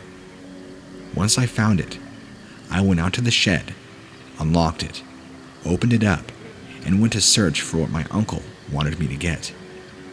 However, I froze in my tracks as my eyes took in the sight before me.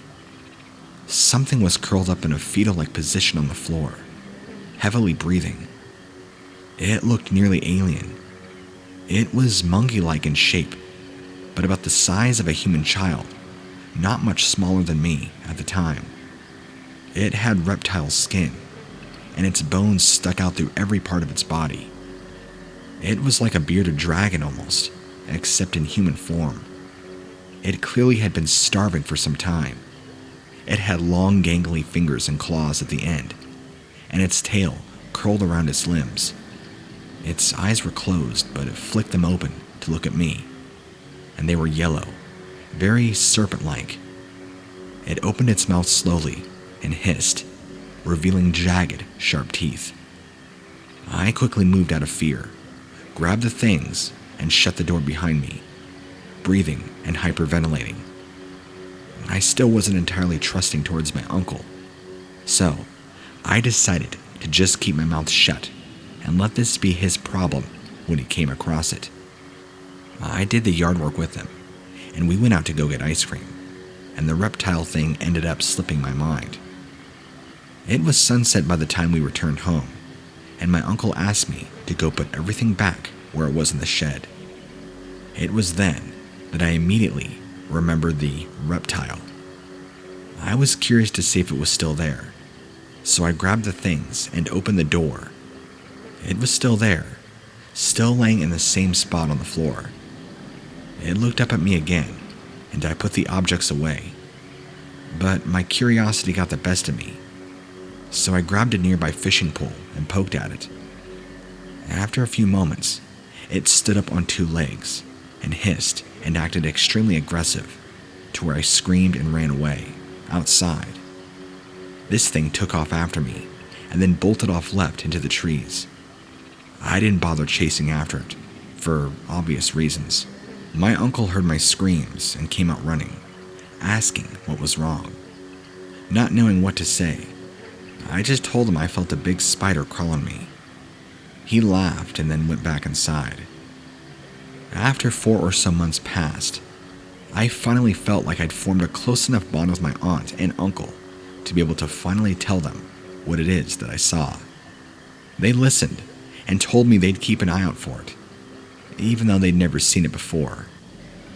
Anyway, I'm writing this up now because just this morning, my uncle called me up to tell me that after 20 years, he finally saw it.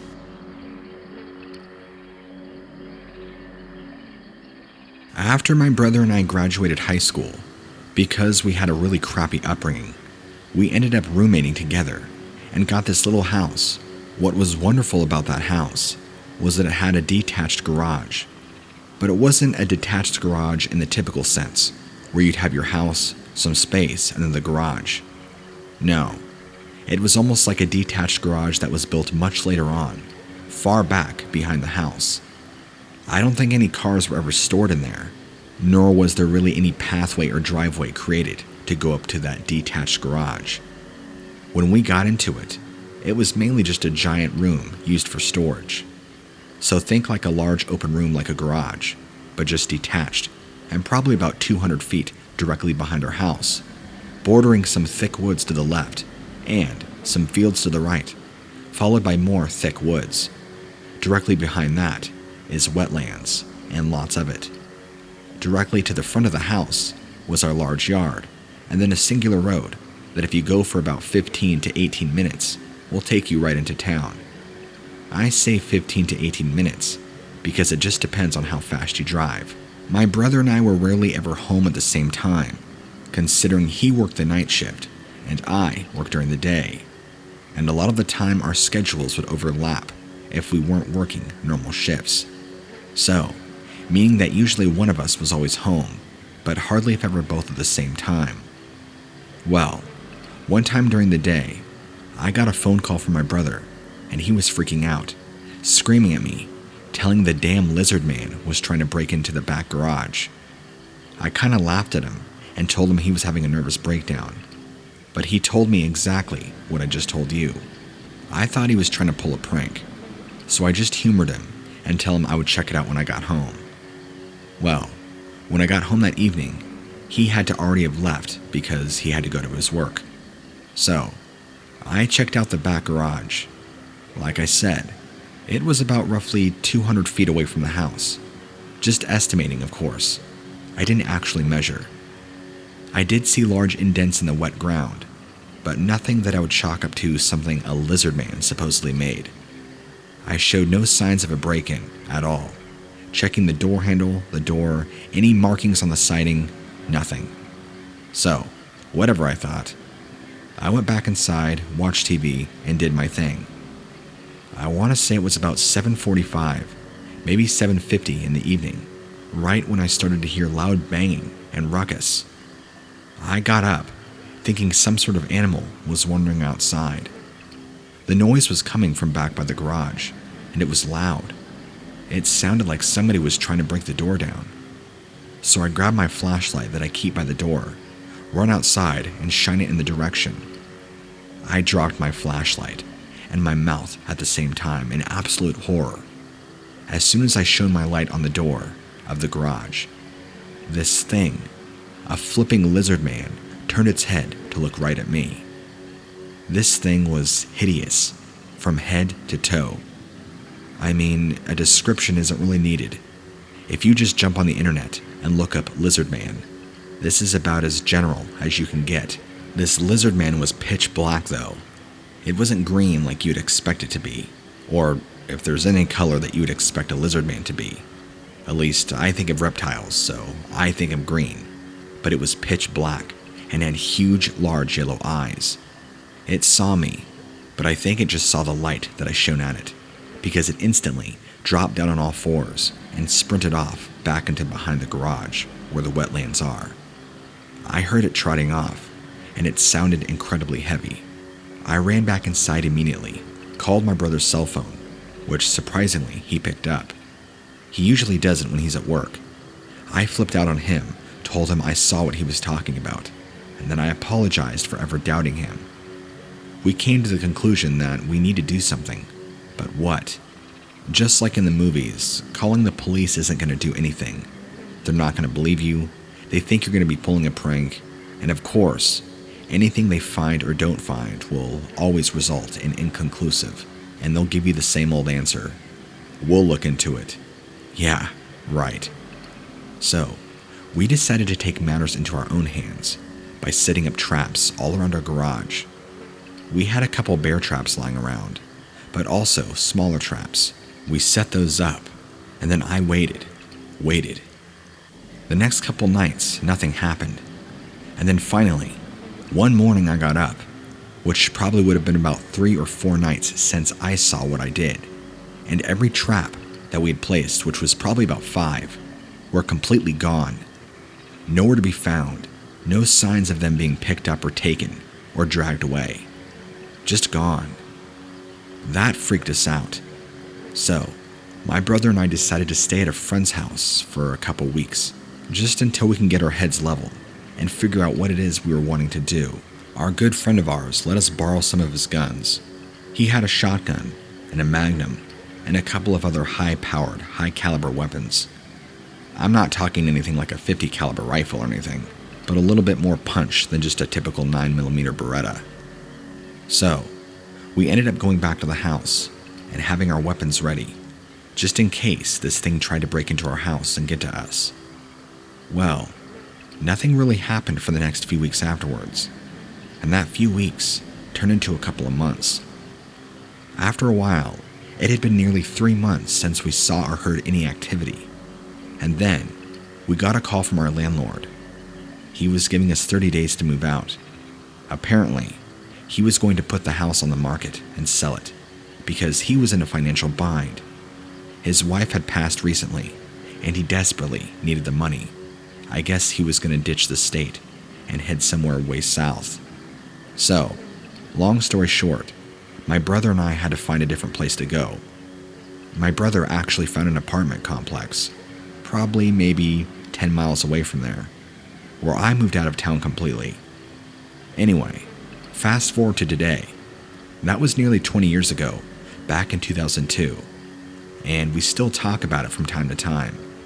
We always wonder, what was it? What could it have been? It's easy to sit there and say you don't believe monsters exist until you truly are put in a situation where you have to deal with one.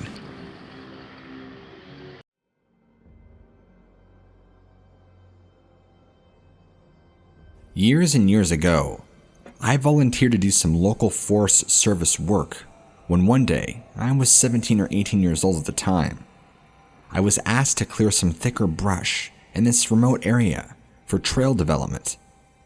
Because we had so little volunteers, I was the only one working this shift this day. I was by myself entirely. Because of my youth, I was very arrogant and sure of myself and my surroundings.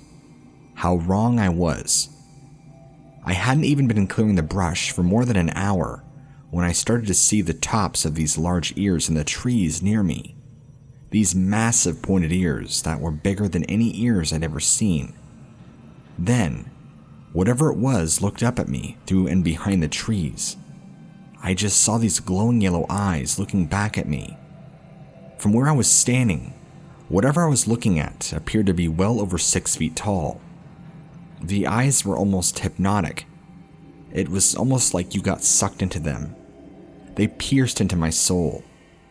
I felt as if the energy from the eyes hit me, and I felt a pull to run towards them. Like I was being lured away from my task to come towards whatever these eyes were attached to. I felt like I was in a trance, being controlled like a puppet to a puppeteer. I found myself almost beginning to walk towards them and not realize it before I snapped out of it and turned away.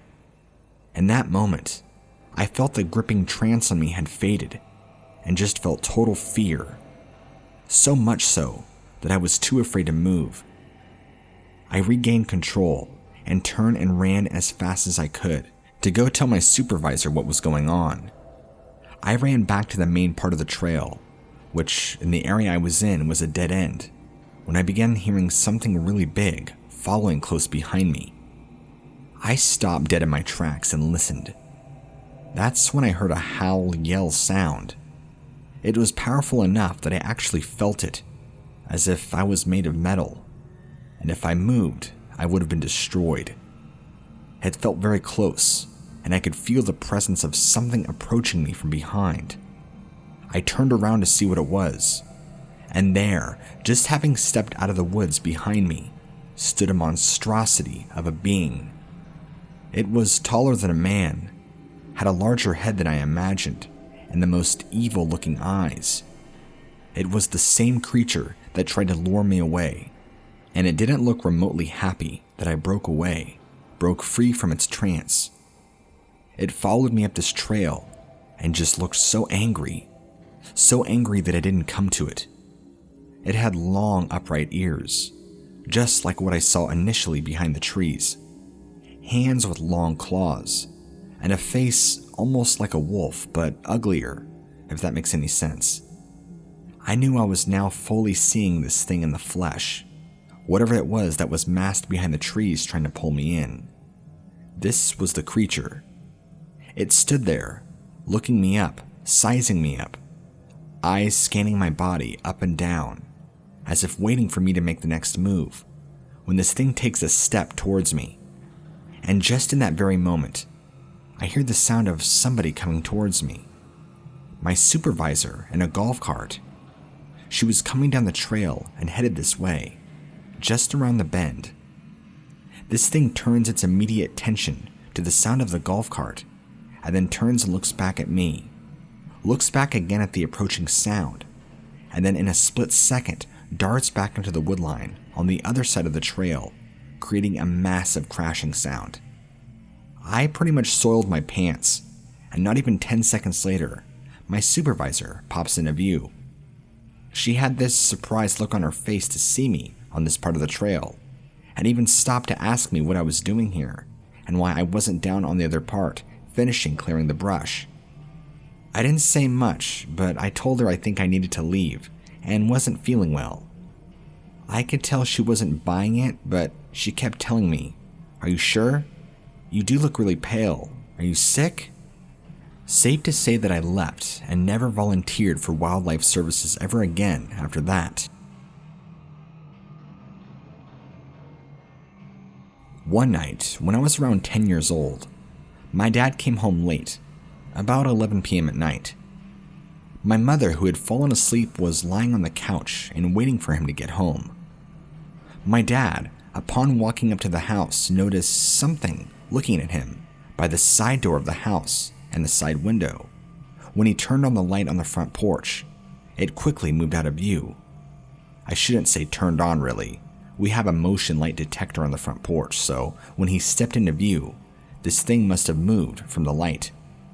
My dad, being on high alert, thinking it was an intruder coming into the house, and before he could say anything, my sister comes running down the hallway, white as a ghost, and said, "Dad, Mom, there's a large monster outside my window." Her bedroom window is on the far side of the house, right where the thing supposedly was. That is exactly where my dad saw it. My dad told us he was getting his rifle and grabbed it out of the closet. He opened up the back door and walked out into the darkness and screamed and fired off a shot into the sky, demanding whatever this was to show itself, or he was going to make it look like Swiss cheese. Incredibly corny, but my father gets this superhero complex about him sometimes, where I feel like he has to recite cheesy action movie lines just to quelch his fear. He shined his flashlight around, but couldn't see anything. My sister, my mom, and I were all on high alert, freaking out. My sister and dad genuinely saw something. While my dad was outside investigating the back, we heard something moving around the front yard. My mother somehow had the courage to look out in the window, and we saw it was not a person, but a large wolf-like creature that was staring right back at us through the window with these dirty, ambery yellow eyes. It looked emaciated and lifeless, sunken in face, and very slender, like it hadn't eaten in days. It looked kind of deformed and broken, but it didn't look like it was in any pain. My sister and I began to scream, and my mother rushed to the back to yell for my dad, saying it was in the front of the house. My dad comes rushing back into the house, all the way to the front of the house, and the damn thing is gone again. My sister and I ran and hid in my parents' room with a giant comforter underneath it, just like little kids. It was horrifying. My mom was freaking, and my dad probably spent the better half of the next 2 hours patrolling the entire perimeter of the outside of our house, searching for this creature, shining his flashlight at any given moment, pointing his gun. After a while, he gave up because we hadn't seen it anymore, and he went inside but kept the gun close by, just in case that it came back. He and my mom hardly slept, but they did sleep in the living room, or tried to. My sister and I fell asleep at some point, holding each other under the comforter. The following morning, and the time after, we just didn't talk about it, and I've never brought it back up as a family. My sister, however, kept asking my dad the next day, "What was that last night, Dad? What did we see?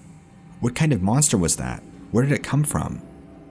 My father refused to answer. My mom just kept changing the subject and suggested that we shouldn't discuss such things. We never had an experience like that ever, and we moved out about a year later. It's a scary memory to think back on, actually.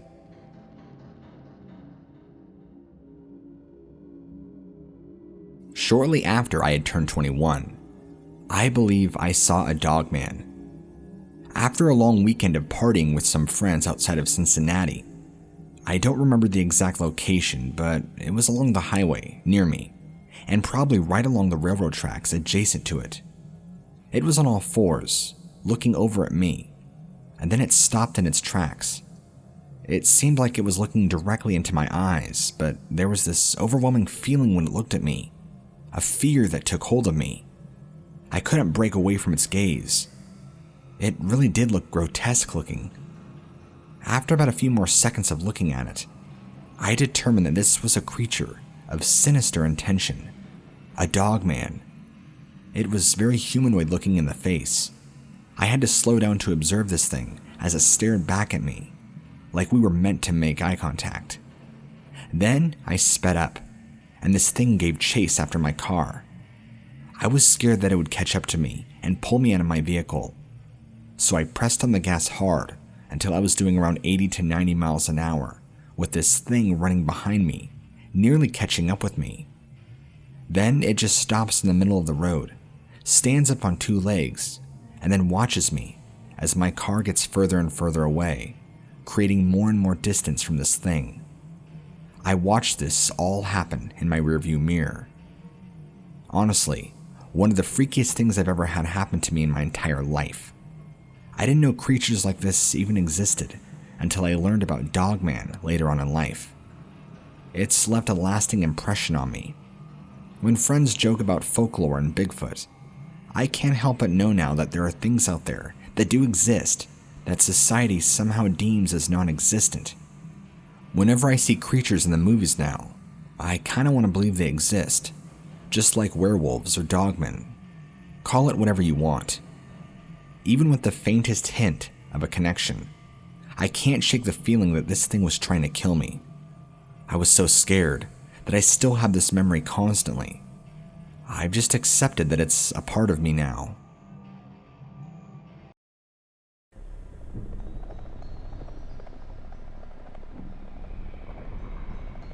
I had an absolutely terrifying experience that happened to me just a few weeks ago on the night of the 4th of July. I had stayed at a friend's house since we were having a large 4th of July get-together party, and because I had worked the next morning, I had to stay sober. Even though I did have a few drinks earlier on in the evening, I couldn't fully enjoy myself like I wanted to. I stopped drinking, probably about 6, to allow my body to fully metabolize the alcohol. Around 10 or 11 p.m., after we hung out and did some fireworks, I decided it was time for me to go home. Quick note, my friend lives about 2.5 hours away from me, and I only see him a few times a year. This was a long drive back to my house, but I pulled up good old Google Maps and decided I would take a detour through a really windy mountain pass kind of area. The good news is that with this route, I'd shave about 45 minutes off my overall trip. This area has sparse towns throughout and is very low population. Houses are very spread out, and there are little to no lights at all. It's in the middle of nowhere, and I've never driven it before, at least prior to this night. So, I get on the road, and as I get onto the highway, there must have been an accident because I was backed up for probably quite some time. I probably spent about 50 minutes in one spot, waiting for traffic to clear. It didn't help me that everybody else was leaving their locations for the 4th of July, and so it was very backed up. What I assumed happened is that some go-happy drunkard probably hit somebody when they shouldn't have been driving. Driving by, I was right. It was an accident. Somebody had T-boned somebody else, but luckily, I saw no ambulances, so that was good. By the time I got past the wreck, it was a little after midnight, and I'm really starting to get exhausted and worried how I'm going to fully make the drive home. I'm usually an early bird, and I'm up by 5 or 6 in the morning, so you can imagine my utter exhaustion. I hate driving late at night for this reason. I regretted declining my friend's offer to stay and just drove home in the morning. Stupid me. I spend the next hour, give or take, on the highway until I get to the pull-off that Google is having me take. According to Google Maps, I had about 37 miles until I would pull out onto another road that would go for another 14 before I got back to my house. This road isn't an easy straight shot where you can just cruise at 60 and autopilot. There's lots of curves, hills, and blind spots. To make matters worse, I was literally fighting to keep my eyes open. I blasted music loud. I did everything I could just to keep myself awake and alert. I know deer love to jump out at this time of night, so that alone had me on edge. Once I made it around most of the curves, which seemed to go on for an eternity, I had a portion of the road that was just gravel for a good 2 to 3 miles. I'm guessing it was road construction due to the bump signs. I'm assuming it was going on during the day. But if anybody knows anything about driving on gravel, it's that you have to drive around 10 to 15 miles an hour, or you can say goodbye to your tires. This is just even more painful because now it's going to take even longer, and I'm already at my wit's end. There's no streetlights out here, no other cars on the road. I'm in the middle of nowhere, driving on this 2-lane gravel road. I finally reach the spot where the road goes back to normal, so I keep driving and driving. Finally, I get to a point where I realized if I continue to push myself, I'm going to cause an accident. I was on the verge of falling asleep at the wheel. I figured I might just pull over to the side of the road and sleep for about 5 to 6 hours, wake up in the morning, and then go home. Gather my things quickly and go to work. I set my alarm for 5:30, so I was going to be up and ready to go. Luckily, there is a pullout not too far from where I was. Again, it's pitch black, there are no other cars on the road, and there are no lights anywhere. I'm surrounded by fields and mountains all around me. For sleeping, it was wonderful, because it was so destimulating. I had pulled over into this little spot on the road, turned my truck off, and made sure my phone was charging. I reclined my driver's chair, and before I knew it, I'm lost in the land of sleep and slumber. This is where my story transforms from normal to what many would consider fiction, but this really did happen to me, and because of this, I will never go down that road again. So much for a shortcut. Efficient shortcut, I should say. I never in a million years would have considered the price tag that it had attached to it. For starters, I'm a fairly light sleeper, so it doesn't take a whole lot for me to be jolted awake. Do you know how it is when you're awakened when you're asleep, but your eyes are still closed, but you become fully conscious of what's going on around you, like noises and such? Well, that would describe right now. Besides, it was so dark, it's not like opening my eyes I could really see much. I woke up to a strange tapping on my driver's side window, but it wasn't like a person tapping their finger. It sounded like a rock or something being slowly tapped on the glass. There was no order to it or pattern. It was just random, and I woke up to this. I sat there for probably about 5 to 7 seconds, just listening intently to make sure I wasn't going crazy or still in a dream. I opened my eyes and reached down for my phone to turn the flashlight app on. I immediately shined it over at the driver's side window and screamed at what I saw. In turn, I dropped my phone. Pressed against my driver's side window, from the half second that my light reflected on its face, was a very angry dog or wolf, something. All I saw were the eyes, the face, and huge teeth, and it caused me to drop my phone. Now, I'm frantic. Besides the teeth, what terrified me the most, I think, was the intensity in its eyes, the expression and intelligence they held.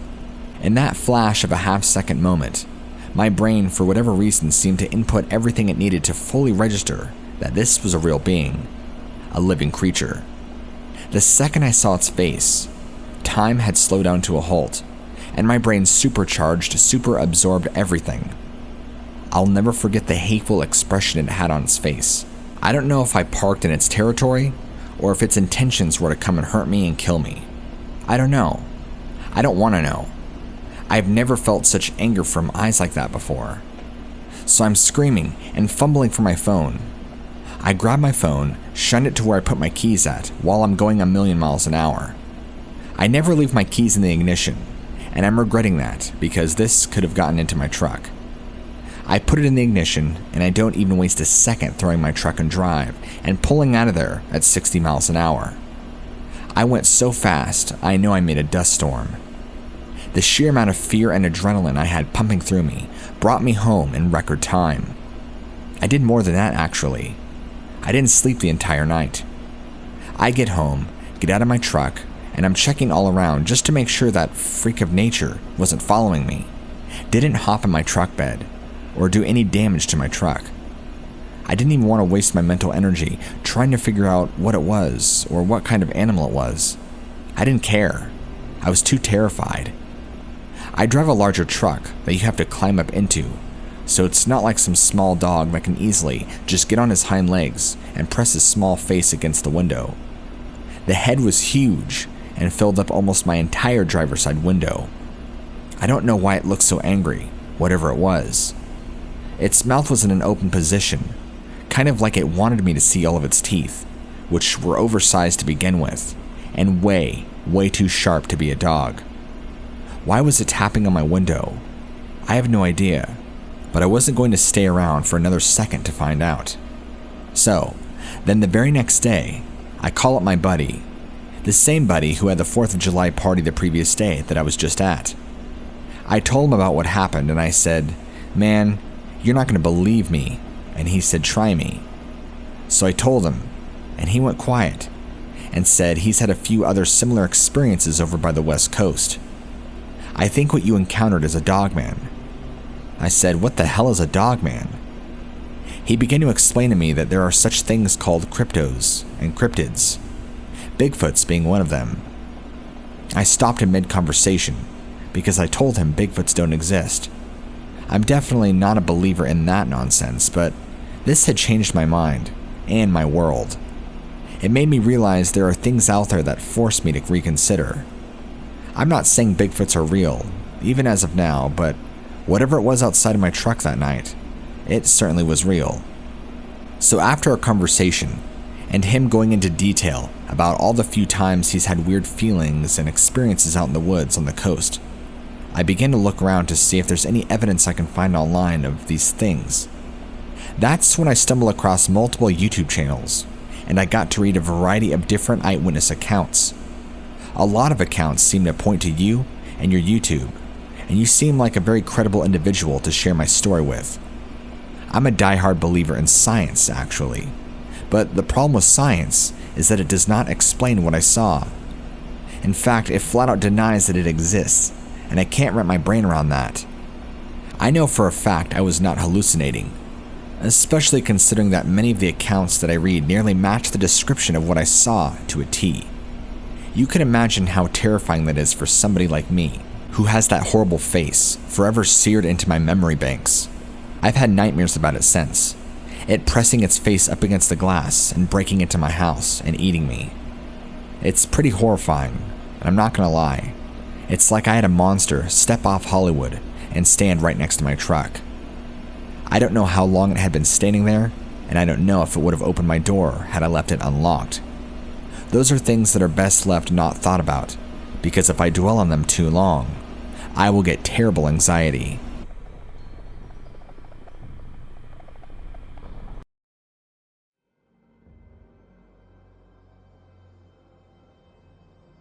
I was out hunting small game in Camp Blanding on the Still Hunt side, close to Cemetery Road. I had a friend of mine about 150 yards to my right and about 30 to 40 yards in front. I saw something running between us, going from my right to in front of me. It was between the two of us. It stopped about 50 to 60 yards in front of me, turned and looked at me. I stood, looking, trying to figure out what I was seeing for maybe 30 seconds. I then got down on one knee and watched about 45 seconds. It turned to its right, my left, and was gone. It was dark brown, almost black, running kind of like an old man that had back problems, bent over a little at the waist. It was on two legs, not four as all other animals in the woods have. I could see the arms moving as it ran, just as a man's would when he is running. I am 6 foot tall. I walked to the spot that I sought, looking at the tree it was beside, and was looking to see if I could tell how tall it was. From what I could tell from what I saw, it stood about 7 foot tall.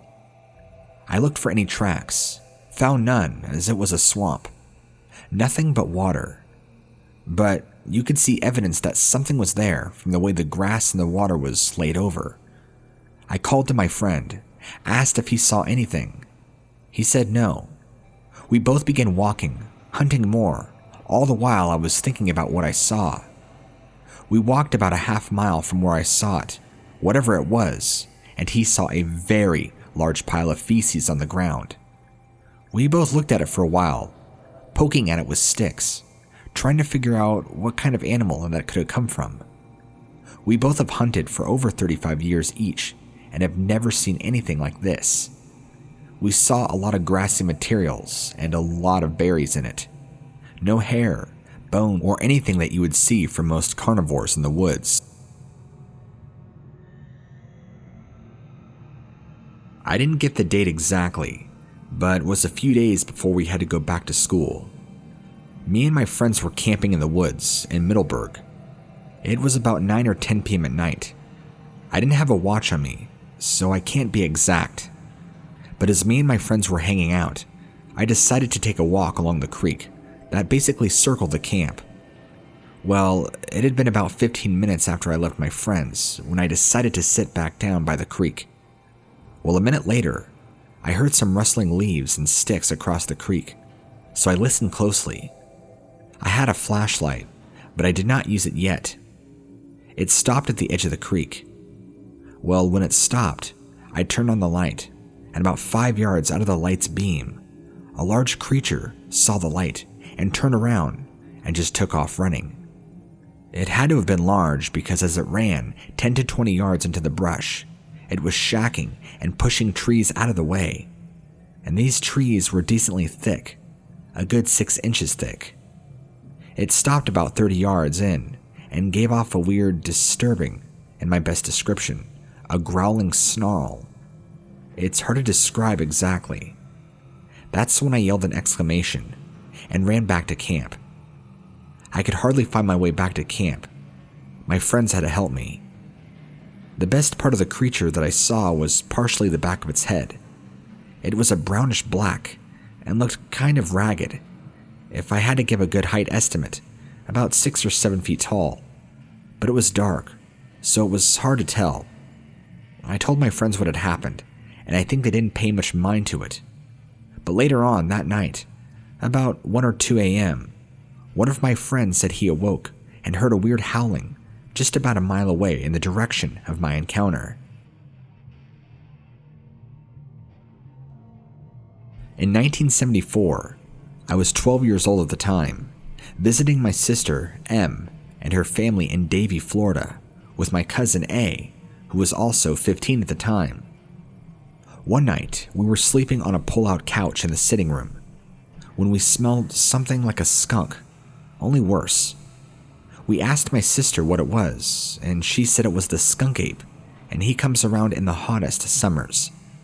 We didn't believe her, so we asked our friends, and they said it was real. One night, while we were sleeping, we seen a huge shadow come across the picture window. Then it turned, looked at itself, and let out a blood-curdling scream that scared us half to death.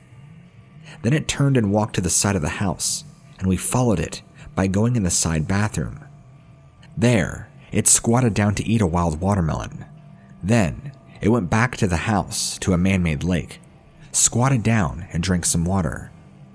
A few nights later, the beast attacked a wild horse in its corral, but the horse got away by jumping over the corral and ran off into the pasture.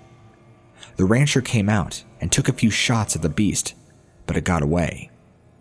When the horse came back, it had fingerprints on its hindquarters. Not scratches, but finger marks. A few nights later, the beast came back and killed a farmer's bull. The farmer took a few shots at the beast, but missed it.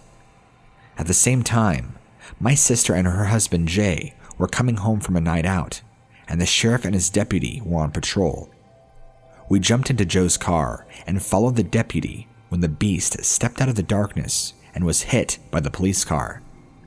The beast went down, and when it got up, it looked into the police car and let out a blood-curdling yell. We were about 10 feet behind the deputy car when the beast hit the police car with both hands, and the back of the car came off the ground. Then it limped off into the swamp. When the sheriff got there, the car looked like it had hit a utility pole. Just then, the farmer came over and told the sheriff that his prized bull was now dead. This bull was huge, at least a ton, with its head ripped off and thrown across the pasture. That's when they called in the state police with their horses and dogs and helicopters. They searched the swamp all night, but found nothing.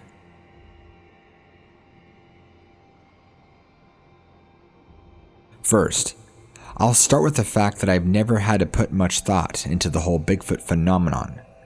I have degrees in wildlife management and wildlife biology, and I have been a working biologist for at least 17 years. I have never believed that something could exist that has never left any concrete evidence. Furthermore, nothing similar has ever been found in the fossil record that I know of, so that has led me to believe what I know about Bigfoot to be false. Until the weekend of November 24th, 2013. I am an avid birdwatcher and wildlife photographer. I take very long hikes in various wild areas around Tampa this time of year to photograph whatever I find. I was hiking at Cypress Creek Preserve, which is in between Interstate 275 and 75, near the apex where they meet. I was walking on one of the rather wide trails and I came to a stop because I heard a noise. I had seen quite a few wild pigs that morning, and I thought I could photograph one crossing the trail in front of me. I was looking down at my camera, adjusting the ISO settings, and I saw something large move out of the corner of one of my eyes, my left, approximately 200 feet away. As soon as I saw the movement, I looked directly at it, and it was already halfway across the trail at this point. My eyes were directly on the animal as it walked, upright, across the rest of the trail and into the brush. It was very large, at least 6 feet tall or more, completely black in color, with a very wide chest from front to back. It was walking completely upright, with a very fast, purposeful pace. The animal was leaning forward slightly, but did not seem awkward with its steps, like a bear would be while walking upright. I slowly walked over to the spot where I could saw it cross, and I could still hear it moving through the woods in the distance. I immediately noticed that all the birds around me had stopped chirping, and the insects had stopped making noise as well. I looked for tracks or hair left on the plants in the area, but found nothing. I was able to get a picture of the palmetto on the trail where it crossed, and I put my tripod near it for the height comparison. I am extremely knowledgeable about the wildlife in Florida, but I cannot explain what type of animal that I saw this weekend.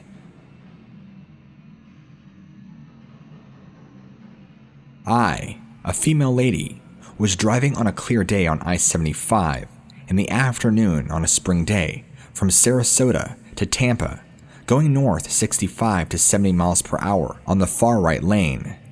This would be on the east side of I-75. I had to take an exam in Tampa the next day, so I know the exact date that I was traveling. My window was slightly open on the passenger side to let the fresh air in. I was driving on the far right side of the highway in a heavily tropical wooded area when I saw what I first thought was a man walking fast about 50 feet away from the highway in a light grassy meadow with thick brush or tropical woods behind him. As I got closer, I saw that it was not a man, but a creature that looked like a man, with approximately 3-inch long brown hair covering its body from head to foot. When I was parallel to the creature, it quickly went into the brush wooded area and disappeared. It looked like tall, thick brush or woods. The creature looked like a male, around, I'm guessing, 6 to 7 feet tall, with a thick body, thick legs, and wide shoulders. I could see the brown body hair as it turned its whole body all at once, bent its head, and went into the brush and woods. It was going north the same direction as me, and walked quickly with wide steps, with knees bent before it turned into the brush or woods. As I drove off, I couldn't get over what I just saw. It happened in about 30 seconds. My car smelled like rotten eggs, sulfur, or just strange awful odor for about 10 minutes after. I was not afraid. It did not look scary, just really strange. It happened so fast and without warning.